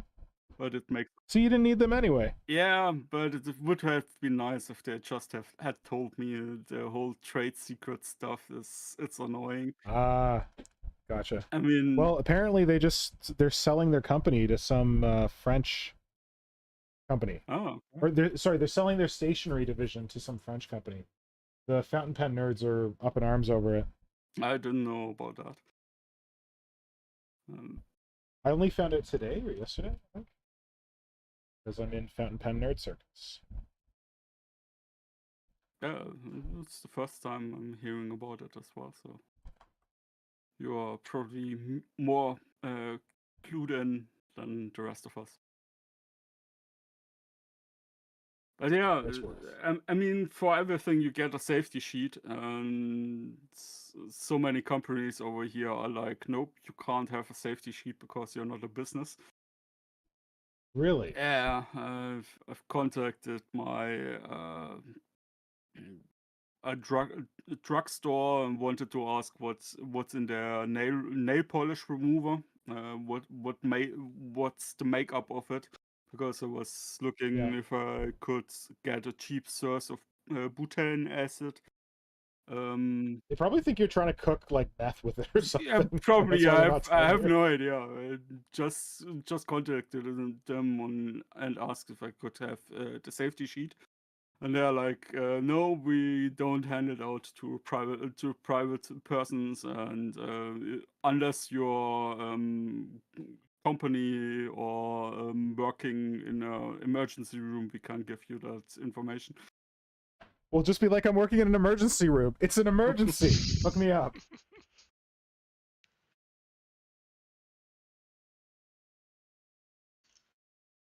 And then Kipling has just said about the sponge auto parts stores generally have a pretty great selection of abrasive products. And yeah, I can confirm that. What kind of stores? Auto part stores. Oh, interesting. Because you have to do a lot of sanding and polishing and odd curves and stuff on your car body. They that's usually pretty good stuff because they're also working with resin. Yes. And Robin Edge asked a question for the hive mind: if birds could make their own houses full of architectural sentient birds, basically, what do you think they would look like? Well, I think they would look like really big nests, or a little more artistic nests. I have come to learn that apparently pigeons in particular are awful nest builders. They're awful at it? Yeah, like there's an entire like subreddit about awful dove like nests, and What does that mean? What does awful mean? it's just like a bunch of twigs that are just sort of thrown together, not even like weaved. Oh. Like it's sad and pathetic, and it's just like it's like they didn't try, which really just kind of begs the question: is like, how did you survive as a species? But apparently, it's not important. Apparently, well, like if it was important, the evolution would have selected away from it, right? But I think pigeons also. They still survived. I think pigeons technically are like stone doves, and I think they traditionally nested in like cliff sides. But okay. So I think they used to be able to get away with not like having like good nests, but yeah. Then we made cities, and they can't nest in our buildings very well. Yeah. Boy, do they suck at them. I mean, I'm going to be speciesist now and say most likely they would be looking like a dump because they're picking up all the trash to build their nests. But I mean, if it was a fantasy setting, I would imagine it would be more looking like the probably butchering this one. Jembatan Akar. What's that? It's one of the natural builds. That's a bridge they grew, basically. It's a grown bridge. Wait, where was this? This is in a fantasy setting, or it's real life. There are two cultural sites you can go to. I posted picture and the name in the chat. And there's another one. Oh. The root bridge of Charanpunji. I'm terribly sorry, I'm butchering this. Terribly, probably it's in India. The first one is in. Oh wow! So it's vines. Yeah, I mean that's. Holy cow! That's what I would like it to look like, but realistically, I've seen what birds building their nests from, so probably it would be like all the trash they can find strung together. Listen, when we were less evolved, what did our homes look like? We got a little neater. dirt hovels. Birds could get neater. Birds could get neater, just like humans did. Yeah, I mean, if they're big, intelligent creatures, I don't even think they would be living in trees. It's probably much easier for them to just build on the ground. Oh, if they could keep predators away. I mean, we also stopped living in the side of a mountain. So. True. Good point. Hey, Deep Zelda Cut. You want to know what looks like if birds build houses? Go look at the Rito. The bird people in Zelda.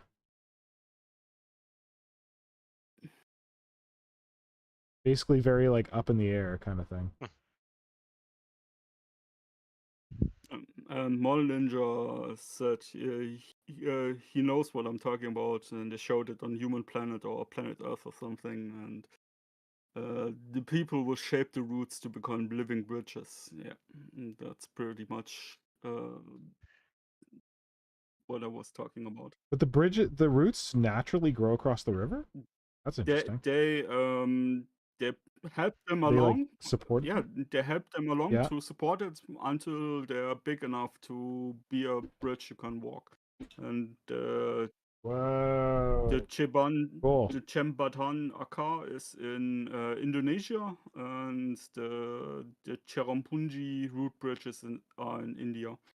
Both are big tourist attractions you can go to. That's like over thousands of years. It's tradition for people to build these bridges. Thousands of years. Fantastic. I didn't realize they were that old. That's cool. I mean, there's it doesn't want me to post that picture in this the link to the picture, but the second one, the one in India, that has even stones woven into the whole thing, so you have a stone path on the roofs on the roofs. Cool. Can you post it in our Discord? So I can look at it later? I can do that. Thanks.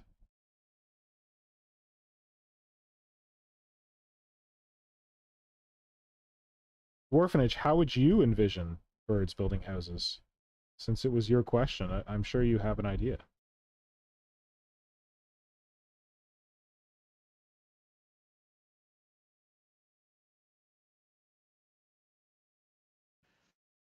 All right, so let's just say that Tyranids miraculously beat Space Marines at the Battle of Ogram. July 15th rolls up. Games Workshop's like, guess what, Tyranid boyos? We're going to show you all of the Tyranid models that are coming out for the rest of the year.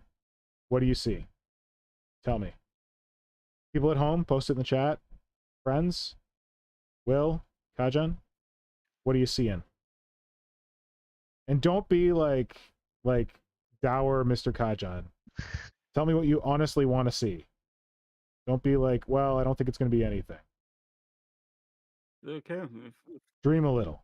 If you want me to go first, I would be saying I want to see a big kaiju creature. I want to see something that rivals a knight. Yeah. I want it to be called the Swarm Tyrant. Oh. And yeah. What kind of armaments are you picturing? I would want it to be basically an oversized raptor cannon, like okay, like a supersized one, like the thing the Tyrannofax, yeah, carries into battle, but the size that can annihilate a titan. Sweet. Okay. That and a big bone sword and a lash whip. This sounds like that sketch that Roberto Cirillo did for Warp Shadow. Did you ever see that one of the giant tyrant? I don't think so, but oh man, I don't know if I properly posted it.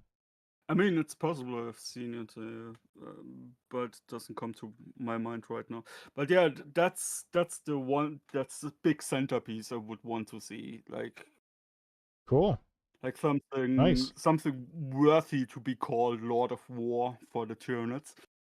And what else I would like to see is I would like to see Hormagaunts, new Hormagaunts, Yeah. definitely. Yeah. I would like to see a new Malinceptor and Toxicrene. Oh.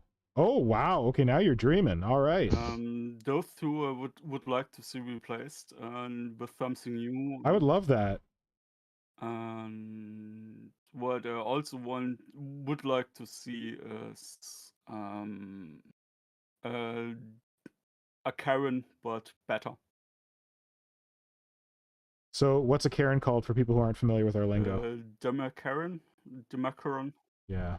And I would like to see that one. I mean, I saw as we were talking earlier about High Fleet Hyper.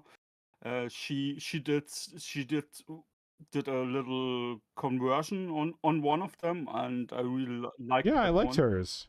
And You did a good job. yeah, I would like to something like that in that direction. Nice. Sweet.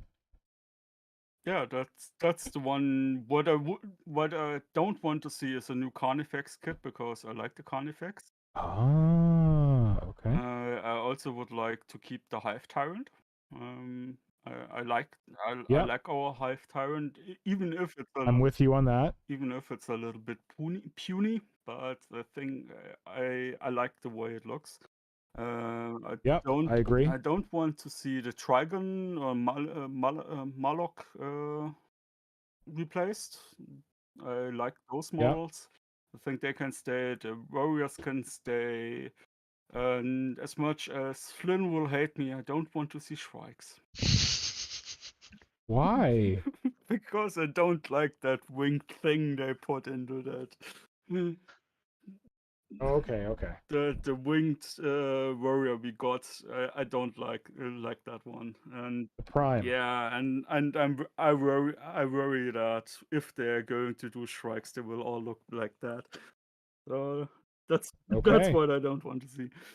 And not pulling any punches. Yeah, and finally, what I also want to see is new Gene Stealers, Tyranid specific Gene Stealers, not cult Gene Stealers, but Tyranid that fit into the Tyranid line.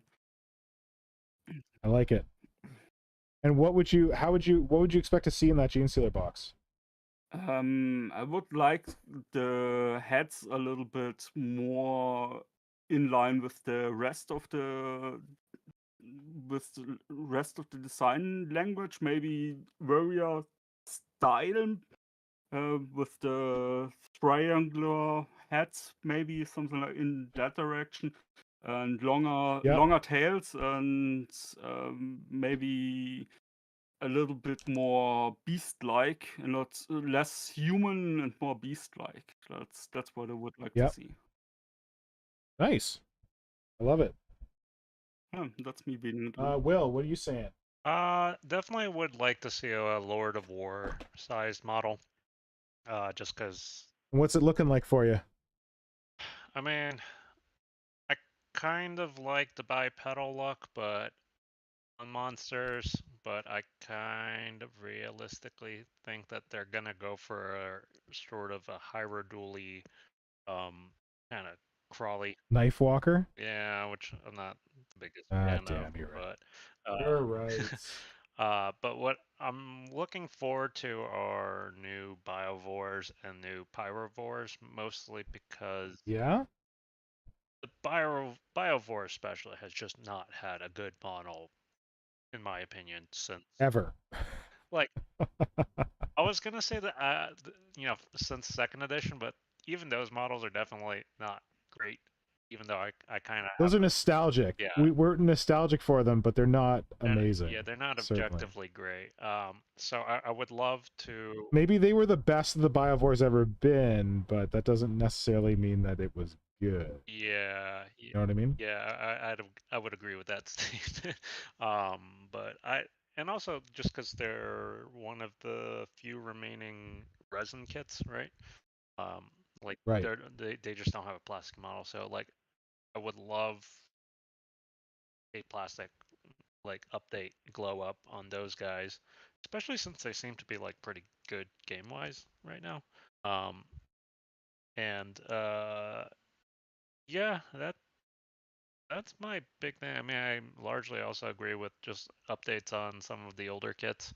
I think I was mentioning it to Kajan before the stream started. Like even the like looking at the new Termagants, like despite the fact that they're on larger bases, they're actually kind of scaled smaller because all of the parts are like thinner and like wispier than yeah, that's great. Yeah, no, it's really great. But I know Dachande posted up his like little conversion where he replaced the Termagant arms with some just spare Hormigant arms he has from the current set, and you can just tell that the arms are just a lot bigger on the old models, and like it in mass, I don't think it's going to be super noticeable, but like when you're looking at a close up of it, you can tell, you can see like the difference in scale and just how kind of weirdly chunky everything from the older kits are relative to all this new stuff. So agreed. It'll be nice to see some updates, but I am with Kajan here that like the Carnifex kit, the Warrior kit, like I love them. I mean, you might doing a retool on at least the Carnifex like box so that the mold lines aren't as awful as they currently are. Yes, would be nice, but like I honestly like the aesthetics of those are just so solid from the original Just design. That's like no notes. Just please don't change it. Yeah, it's always like a careful what you wish for. They update it and like it might take it in a new direction that you hate. Yeah. Oh, nice. I wouldn't mind new Raveners, but that's mostly because I hate the current Ravener design. Yo, that is a really good observation that I haven't thought about. In fact, I hate current Raveners so much I just don't think about them. Yeah, the only thing they're good for is that Ravener torsos are nice and big and chunky when you want to make a big warrior. And they also have a ton of them. There's so many of those. Yeah, because you get all those different chest pieces. But isn't it the case that now they've removed those? It's just like random thorax weapons in the new rules? Yeah, I'm holding out hope that the index just intentionally went with sort of basic stuff and then not too complicated, especially since I'm holding out the same hope. Yeah, especially since they also went with the approach of just having essentially like power levels but with points. So you don't have to like, there's the micromanagement of points isn't there right now, although I'm suspecting they're going to bring that back.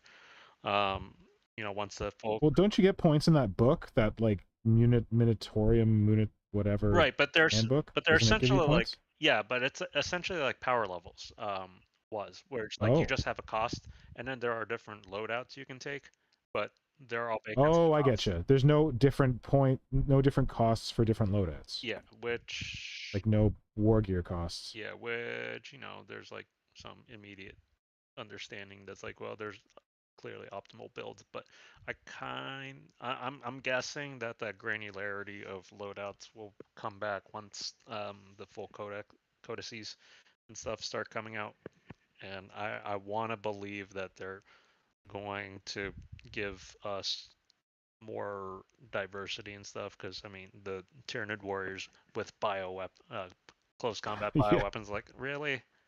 I mean, yeah, that pissed me off too. It is kind of nice that you don't have to worry about like what you see is what you get. with that kind of broadness, it's like, okay, great. I'm just gonna model things exactly how I think looks coolest, and then just leave it at that. Good point. Good point. But yeah, from a and to a certain extent makes it kind of funny for all the people who are like, no, you gotta like, future proof it by magnet. Oh shit, magnetize? Oh my god. Oh no, I didn't think about the people who magnetized all their stuff. They must be furious.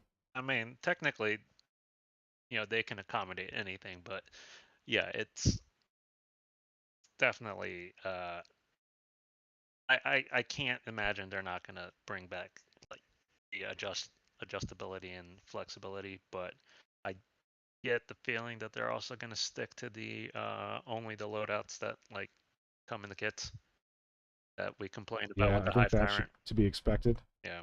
Yeah. Yeah, that's. I don't know, but they did it for everyone, right? They did it for Space Marines. Like, could that be what this edition is going to be? Like, no war gear, something. I don't think so. I like. I mean, it would be sad, but I think especially with how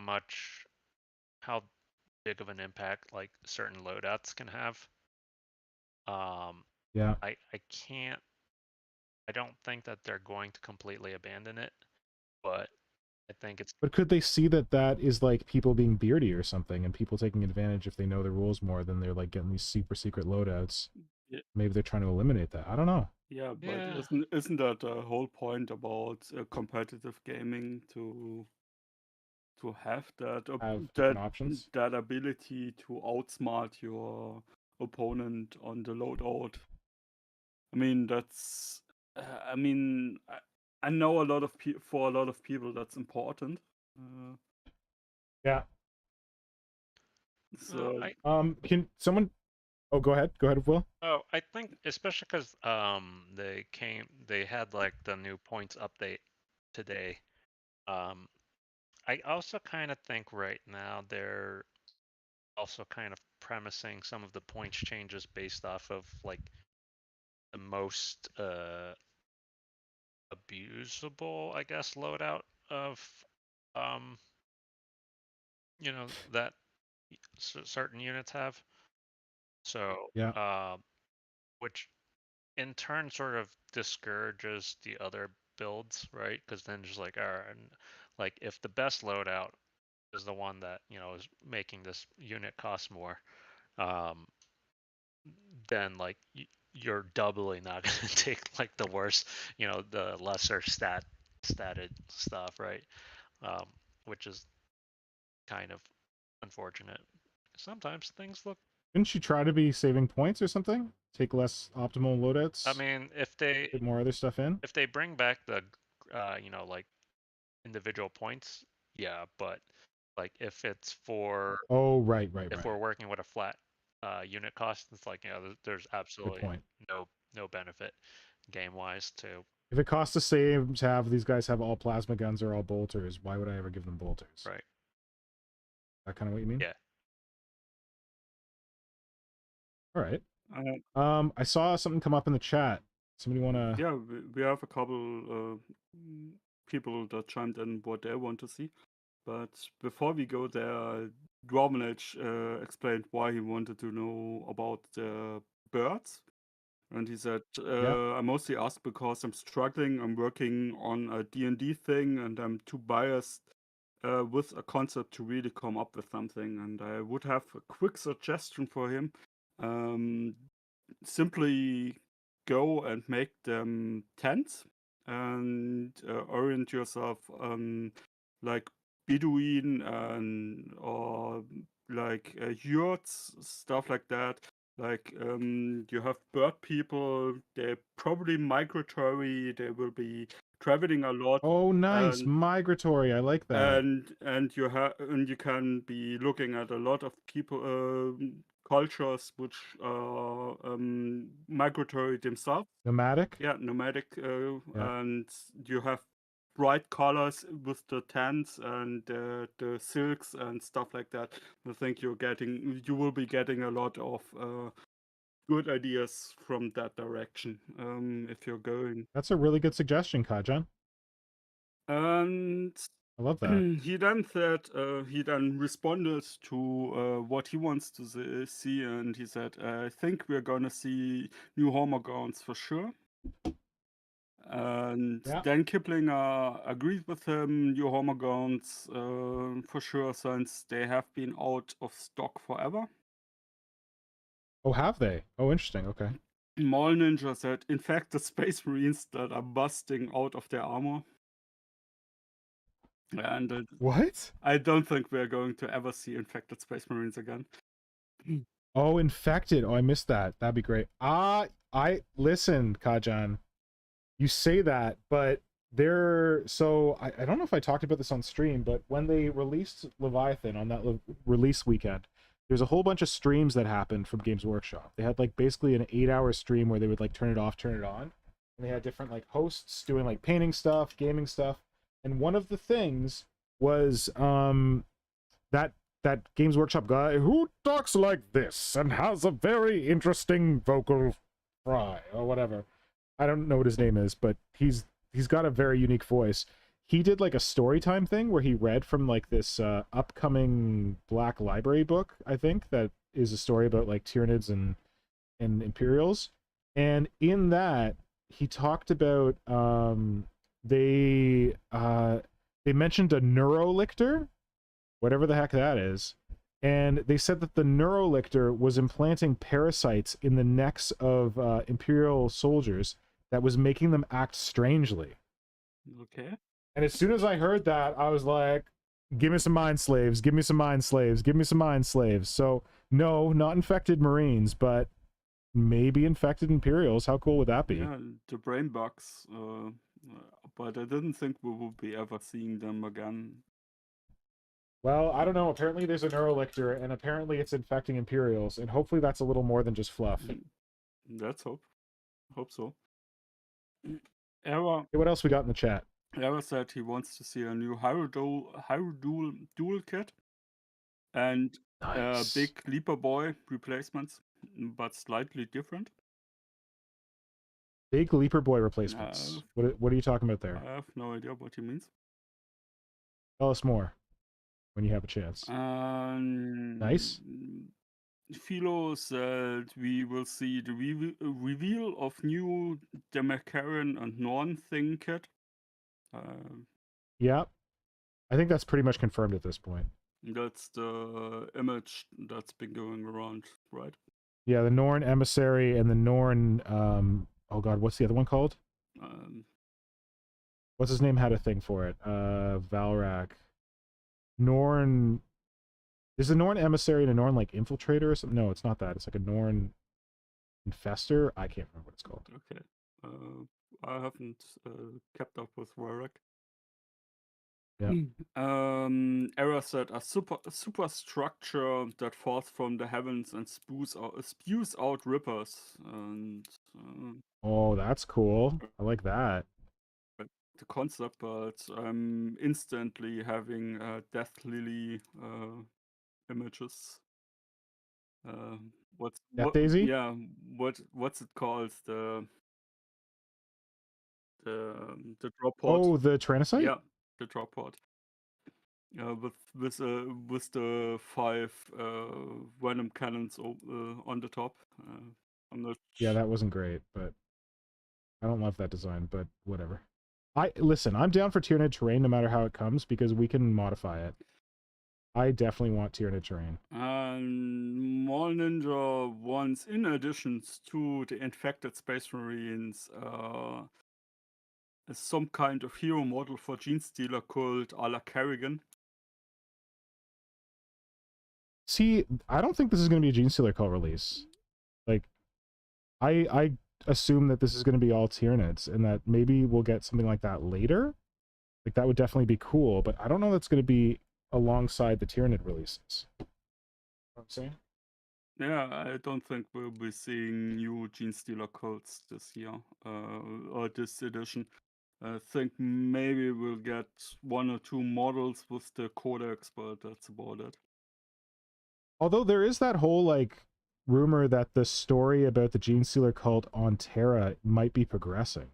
I mean, that could be an argument for Gene Stealer called sooner rather than later. I mean, I've been on record a couple of times that we need a complete new Gene Stealer range now that the dwarves are taking over the mining bit. Yeah. So it's like we have now 2 mining factions. It's getting a bit much. So like, hey, listen, the 41st millennium is all about the resource extraction, all right? what about like space teamsters or something? I don't know. the kids like Minecraft, so yeah, kids like Minecraft. Give them more miners. Anyway, Dan Kiplinger said, I guess the Trigon Morlock kit is pretty old. Maybe a new one of those would be cool. Interesting. I do not want that because there are some really tasty bits in that kit. And I don't want to lose them. But that is, like, this is the thing. I've kind of assumed that, like, nothing that we currently have is going to be redone. So when people are like, they're going to redo Warriors, I'm like, ooh, that would be interesting. I'd be sad to lose some bits in that kit, but I'd also be really happy to have new Warriors. It's tough. Like, the card effects, you said, Kajan, like, you don't want to lose it. But I definitely think it needs a recut, a la the recut they did for Warriors a while back. That would be great for the Carnifex, but I don't know that I want them to redo it because I think we'd lose a lot of the options. We wouldn't have 6 heads, I don't think, in a new Carnifex kit. No way. Which would be unfortunate. Yeah, we would be having 1, maybe 2. Like a new Tyrant kit would not give us like 2 sets of legs and like 2 sets of like tails. Like we are swimming in amazing bits with that Tyrant kit, and I would be sad to lose those if we got a new one. Yeah. As much as it would be nice to have like a pretty one, I don't know. I like the current one, so it's not like that. Me too. Then we have a last champion by Mother Reaper. Mother Reaper says, I want to see another Damarkarian non-emissary as well, but mostly I want to see a pure strain Gene Stealer variant, more lore that allows them to infect and create different tyranids by themselves. Interesting. Not sure Neat. how I feel about that. But it's definitely an original idea. Yeah, without doubt. I'm just no. I think that would be making Tyranids a little bit too overpowered if Gene Stealer could basically infect something that's giving birth to a Ripper, and the Ripper is creating a brood pool, and you suddenly have your new hive fleet emerging. That's probably a bit much. But yeah, but I like that idea. And Philo said, if to remake the Trigon Mauler kit, I would like a lot thicker body. And I like. Yes. I don't know. I like the snake look of the Trigon. Well, I just think about the classic Trigon. That was a lot more beefy, like the epic version of it. Yeah. Okay. I like both. Don't get me wrong, but I mean, I can see where that might be coming from. Yeah, but I probably would be just upscaling the Trigon and make one step bigger. I mean, like the Trigon is the next step of over the Ravenous, and you just make one step on top of that and give the gotcha. Give the Tyranids a proper knight-sized line. Yeah, I think that's where I would be going. Man, I keep thinking about how Will said that they should update the Raveners. Now I really want that. I hadn't even thought of it. Damn. I'm actually a little bit mad at Will for suggesting that, because now I'm going to be disappointed when it doesn't happen. My bad. And in the midst... well, you got a dream. And in the midst of all of that, before we're probably coming to a close soon, we had Mall Ninja ask a question for the Tyranid group, and he asked, a new Tyranid owner here, how do you go about choosing a theme for the army? I've seen a ton of paint schemes, and none of them really speak to me. Hey, what advice do you guys have?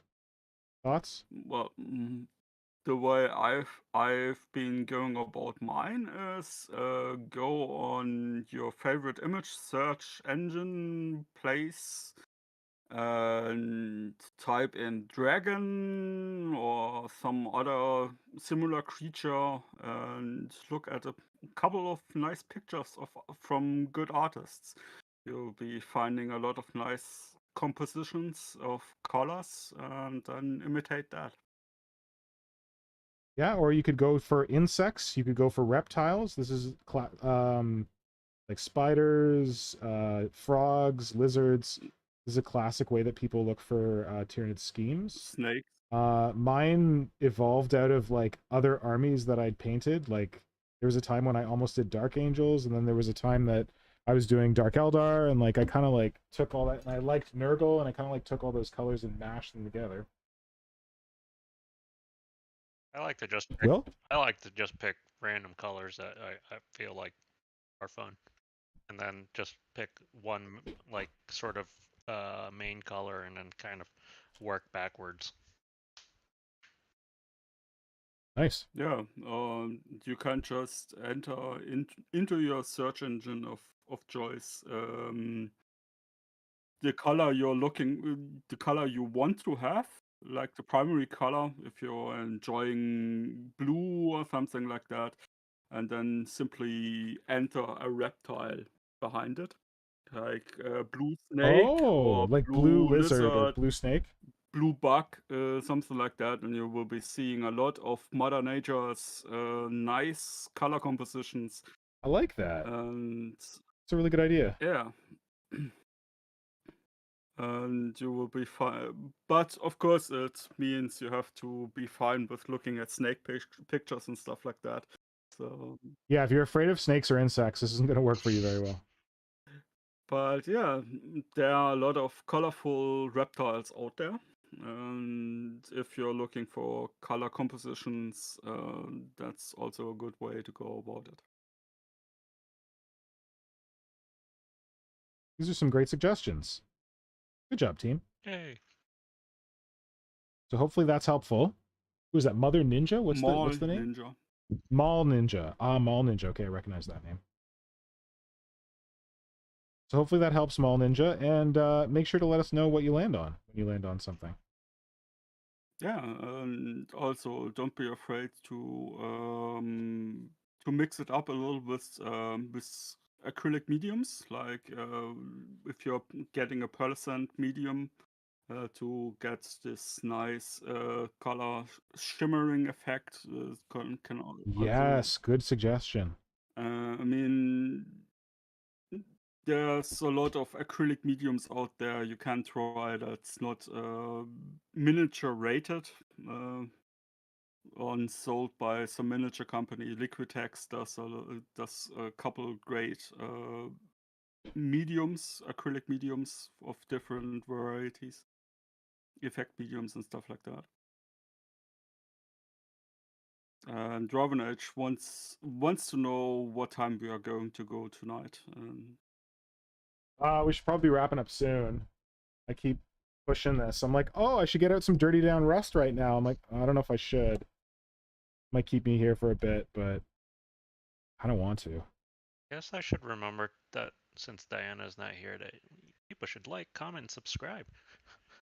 Thank you. Yes, Diana usually does that for us, and we really appreciate it. So yes, please, if you're enjoying the stream, this stream has been, we usually go pretty rambly, but this has been ramblier than most. We usually talk more hobby and less like, hey, remember like the early days of the internet? So yeah, but hopefully you've enjoyed it anyway, and we definitely will be talking more Tyranids as more Tyranids come out. So if that's the kind of thing you're into, make sure to like and subscribe. I will be posting more videos. I was working just today on the next How to Sculpt Tyranids video, so you can look forward to that soon. And yeah, we have the Creature Conference, which goes on Fridays every other week when we're not doing Work in Progress Wednesdays, which is, again, talking more Tyranids. And like I mentioned on the recent Creature Conference, we are working on getting some pretty cool guests to join us. Keeping some of them as a surprise. So you're not going to want to miss those. So yeah, consider giving us a like and a subscribe. And there's also a Patreon, which we touched on earlier. Oh yeah, I have a Patreon. It's if you like the kind of stuff that I put out, it's pay whatever you want. It's like there's only one tier. It's like, and that tier is you can pay whatever you want to get in that tier. So Kajan, are you able to put the link in? Yeah. You have the link? Yeah. Thanks. Second. Yeah, so I appreciate that. Any support you can chuck my way. And I try to do exclusive videos for Patreons. They come out for Patreons a week before they come out for everybody else. I didn't do that with my most recent one because my schedule got messed up, but that will be happening. I also have some write-ups on there for like a project log for my Screamer Killer. So I went into more detail about different bits I used and where I used what, which I didn't really go into on any other medium. So if that's something you're interested in, that's something you can find there.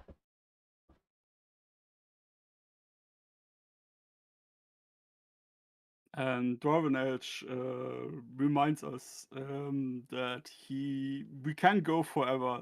We just can't have any mad non-queens. Right. I've not heard from Nora yet, but I probably will soon. Because she's lovely and keeps me on the clock. I don't mind that at all because you know how it is with a hobby. I'll just keep going, and I'll be really tired tomorrow. This dirty down is dirty, but it's so good. It's worth it. And Mal Ninja, that stream has been good the last 2 times I've turned in. So thank you. Oh, fantastic. Well, that's good to hear, Mal Ninja. I'm always like, oh, we need to have like some big topic that we talk about for the whole time. But I guess that's not really realistic.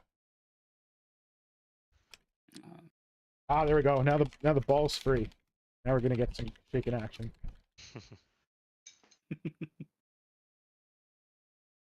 That's the dirty down stuff.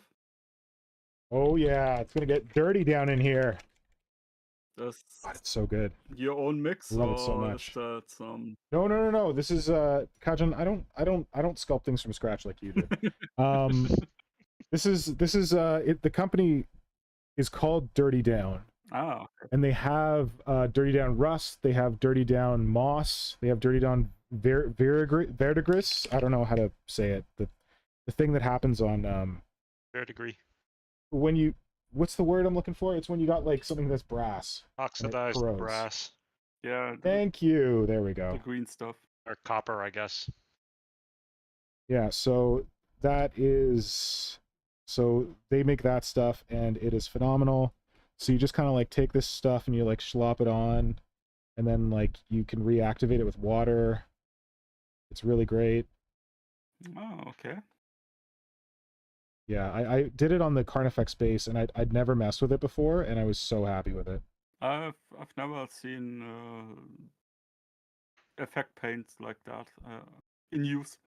I mean, this stuff is weird. It's like got like some, it's got a really weird composition because it's not pure acrylic. Like it's like a combination of some different things because you can like reactivate it and like it like pools, then you can like spread it around. So I'm like kind of blobbing it all over now, but then I'm going to go in with a wet brush and reactivate it, and it's going to kind of change how it's looking. I hope. It worked well last time. I don't know. I think I was more like applying it directly from the bottle last time, but... Yeah, Rust I mostly know either fully painted, like when you go the full hog and do like 5, 6, 7 steps to really do a rust effect with chip paint and stuff like that. No, this is all of that in one step. It's a bit unbelievable. And the other effect I usually know is with pigment powder, when you put pigment powder on top of it and then seal it with acrylic spray. Yeah, I think that's what like most people are familiar with. But this is a new approach to it where you get most of the effect like just slopping the stuff on and reactivating it. Oh, that actually looked really good. I got like a thick wad of it.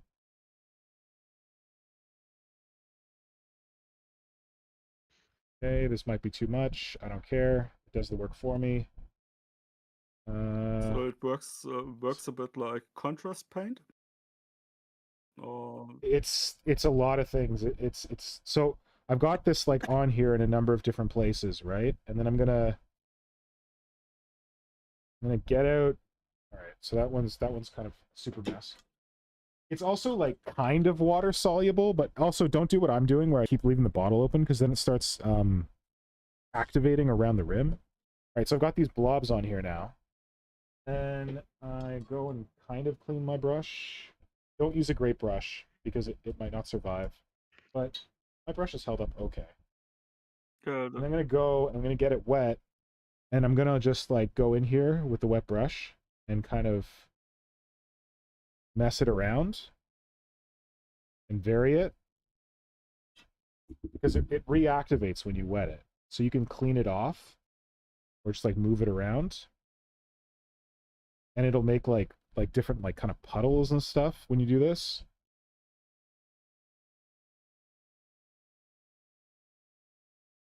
Some really cool effects. I wish I had the Carnifex here. I don't have it. It's at Games Workshop, or else I'd show you. Yeah, I've seen your post about that. Congratulations, by the way. Oh, that wasn't like, that was just literally me going to like my friend at Games Workshop being like, hey, can I leave this in the case? And he's like, yeah, no problem. They didn't ask me. Okay. I basically forced it upon them. So I don't know that congratulations are in order. Congratulations on being obnoxious. Oh, thank you, yes. Well, it worked. It worked, that's for sure. Well, at least they didn't say like, no, get out. Well, they were like, oh yeah, you can leave it here for a week. I'm like, guys, I'm not going to come pick it up in a week. I got other stuff going on. So that was 2 weeks ago? I don't know. Hopefully it's still there when I go back. I just wanted to say, as long as it's still there when you get back in, Yeah, and you're yeah. not like, yeah, well, we sold it. Well, they did say, they're like, the one thing, like, we can't take responsibility if someone like knocks over the shop, like steals all their shit. They're like, we can't, our insurance company's not going to cover it. I'm like, yeah, okay. This is getting a little messy. Might be too much, but I don't really care. I feel like this base was boring otherwise.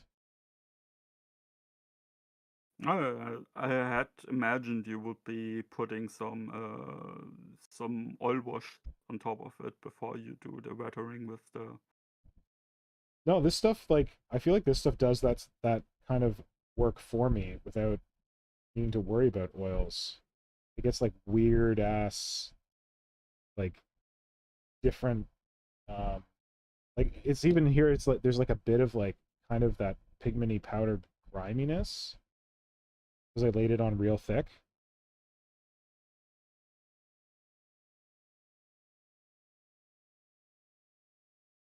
It's up a bit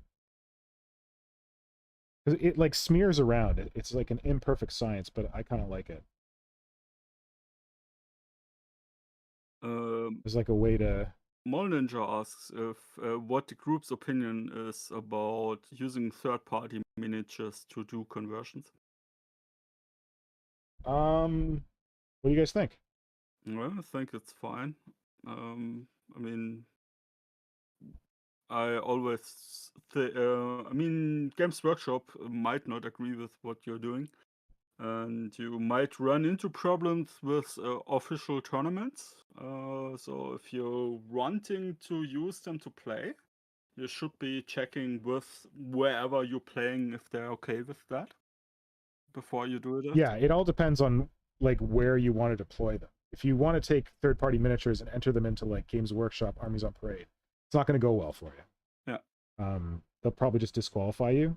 But like, do what makes you happy. And I try to say, don't let Games Workshop tell you how to play with your toys. Yeah, definitely. Because I don't think that's okay. The problem I've had is the club I'm going. Pre-COVID was going to play. They would be getting official sponsored tournaments by Games Workshop, and then they also would be getting all strange about the kinds of rules and models you were allowed to use, because Yeah, that stuff usually comes with a whole set of conditions and stuff like that. I have no idea why. Even if generally you can show up at a club with whatever you want, as long as it's not paperclip models.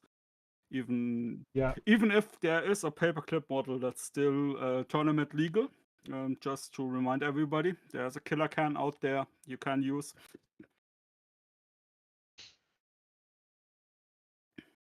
Yeah, I think it's just a matter of if you wanna participate in the Games Workshop contest, they're probably gonna frown on third-party models. But do what makes you happy. I'm not as crazy about 3D printed models as some people are, just because I feel like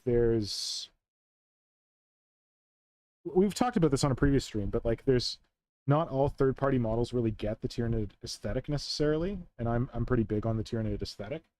So that's the part where I kind of like shy away from third-party stuff when it doesn't really feel Tyranid to me. But otherwise, I think it's cool to like explore all different kinds of models, not just fixate on Games Workshop stuff.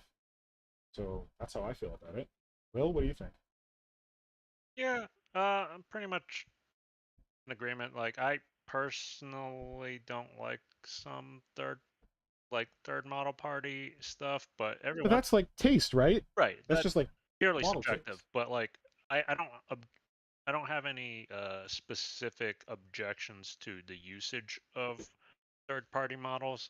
I think everything should be fair game, although definitely check with, your areas. I know Aaron, the storyboard guy, has had issues at his local game store with conversions and stuff. So, I mean, each community is going to be a little bit, wacky. Although, for the most part, most people aren't really going to sass you too much. But, if it's an aesthetic you like, go for it. Yeah, and 3D printing is a thing now, and like you can't get away from it. So I think there's a lot of hobbyists who have embraced 3D printing, and that's basically 3D models. So I think that's going to lead to more people being more open to it, because like when you 3D print, you're using third-party models, and people want to use their prints. So it's breaking down some barriers, I think.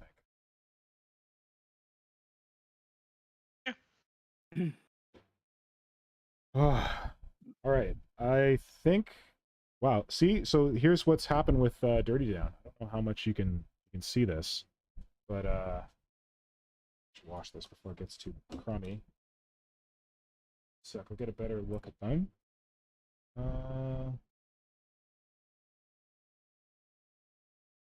So it's kind of like pooled in different areas and like smeared around and kind of given it like a tint in different parts. And it just, to me, when's the stream going to catch up? The stream's like way behind. Okay, there we go. So yeah, it just to me looks like the base is a lot more weathered without having to do too much work on it. It's not a perfect science. Like you gotta really like mess it around and hope that it winds up in the way that you like. But I don't know. I think it's decent to make the base look weathered and lived in without too much work. And I also like how it's made the stripes that I put down look more at home and more unified with the rest of the base, because it's all kind of sharing the same messiness. The only downside with this stuff is that it'll reactivate. So I don't really know how you're supposed to varnish it to avoid that happening, but it's kind of like something to be aware of, that if you go and put some more water on it, it'll reactivate. It might change what you were doing before.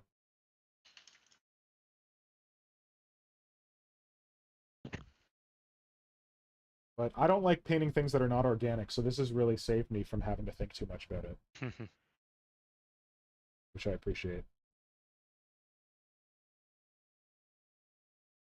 Yeah. Huh. Look okay. Will, how'd your work tonight go? Pretty good. Didn't have too much stuff planned out, but my Psychophage rebuild is retweak is just kind of waiting for things to cure now, and then should just be a bunch of detail work after that.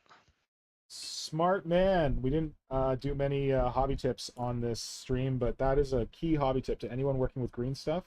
Get it to a place where you're happy with it, put it aside, and let it fully cure before you do something else, because you will screw it up if you don't do that by accident.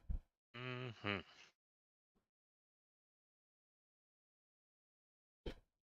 All right. Oh, I think Nora might be coming to give me the high sign, so I think I gotta go. All right. All right. Well, this has been a good one. Thank you all for joining. There's been a lot of people in the chat. That's great. Oh, Gunnut Production says, I'm not a huge fan of models that go full xenomorph, but to each their own, you know? Gunnut Productions, I'm right there with you on that. I think when it comes to Tyranids, if we're talking about third-party Tyranids like me, personally, if it goes too xenomorph, if it goes too insect, if it goes too Zerg, I'm not about it. Like, you can do like hints to it and like nods to it because like we all love these creatures. But if you're just like putting a xenomorph on the table like that, I'm like, cool, but Tyranids are not xenomorphs. I know they ripped off a bunch of xenomorph ideas, but they're an amalgam of a bunch of different things. Same thing if you go to bug. Tyranids are not insects. They're an amalgam of a whole bunch of different things, one of which is an insect. So yeah, that's how I personally feel about it.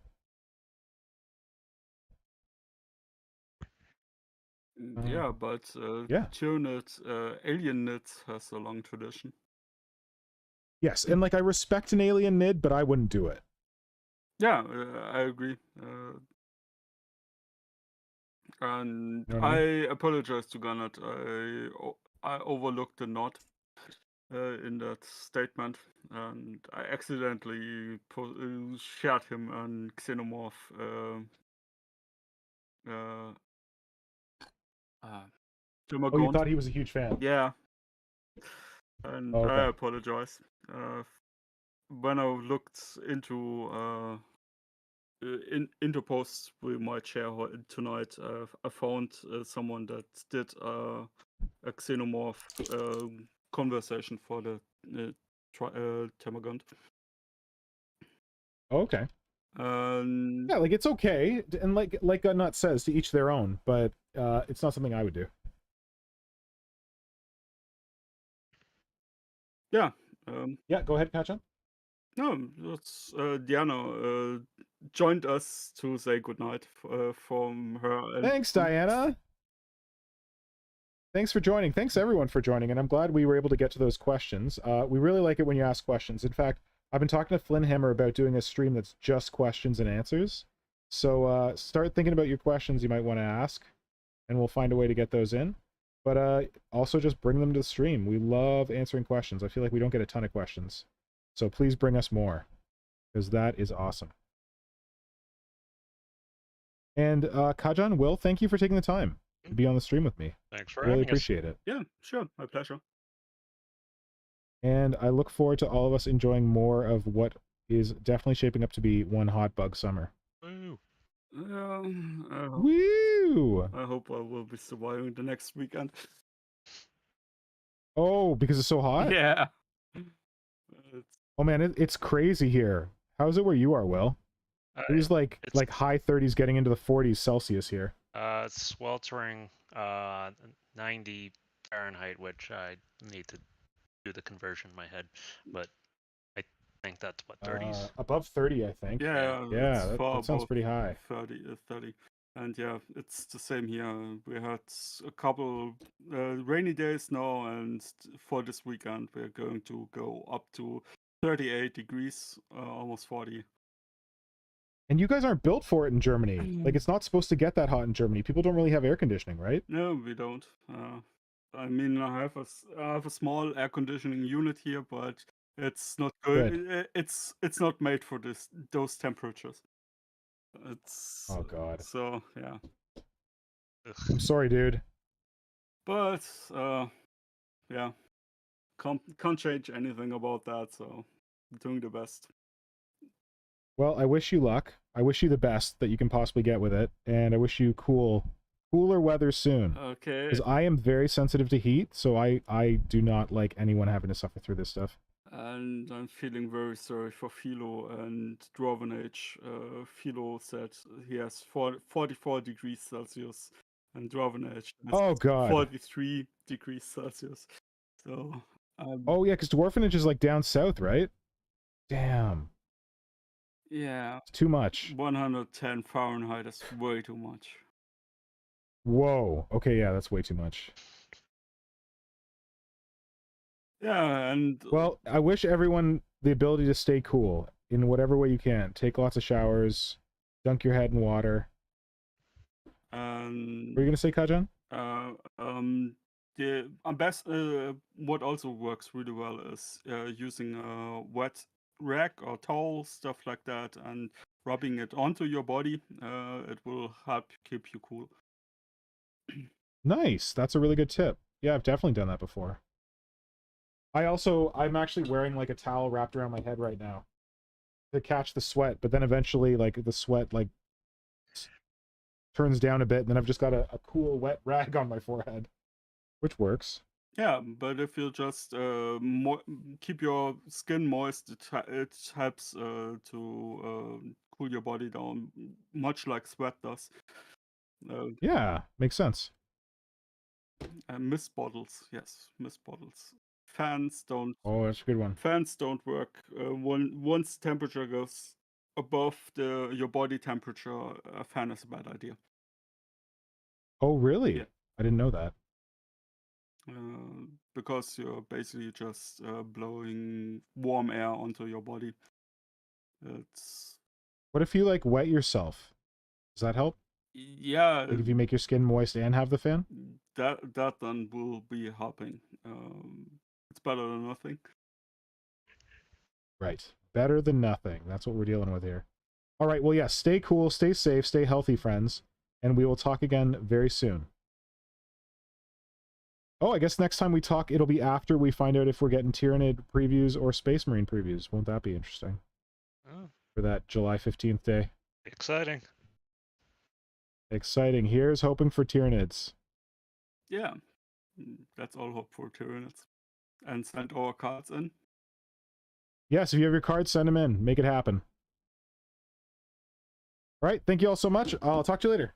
Bye. Bye. Bye.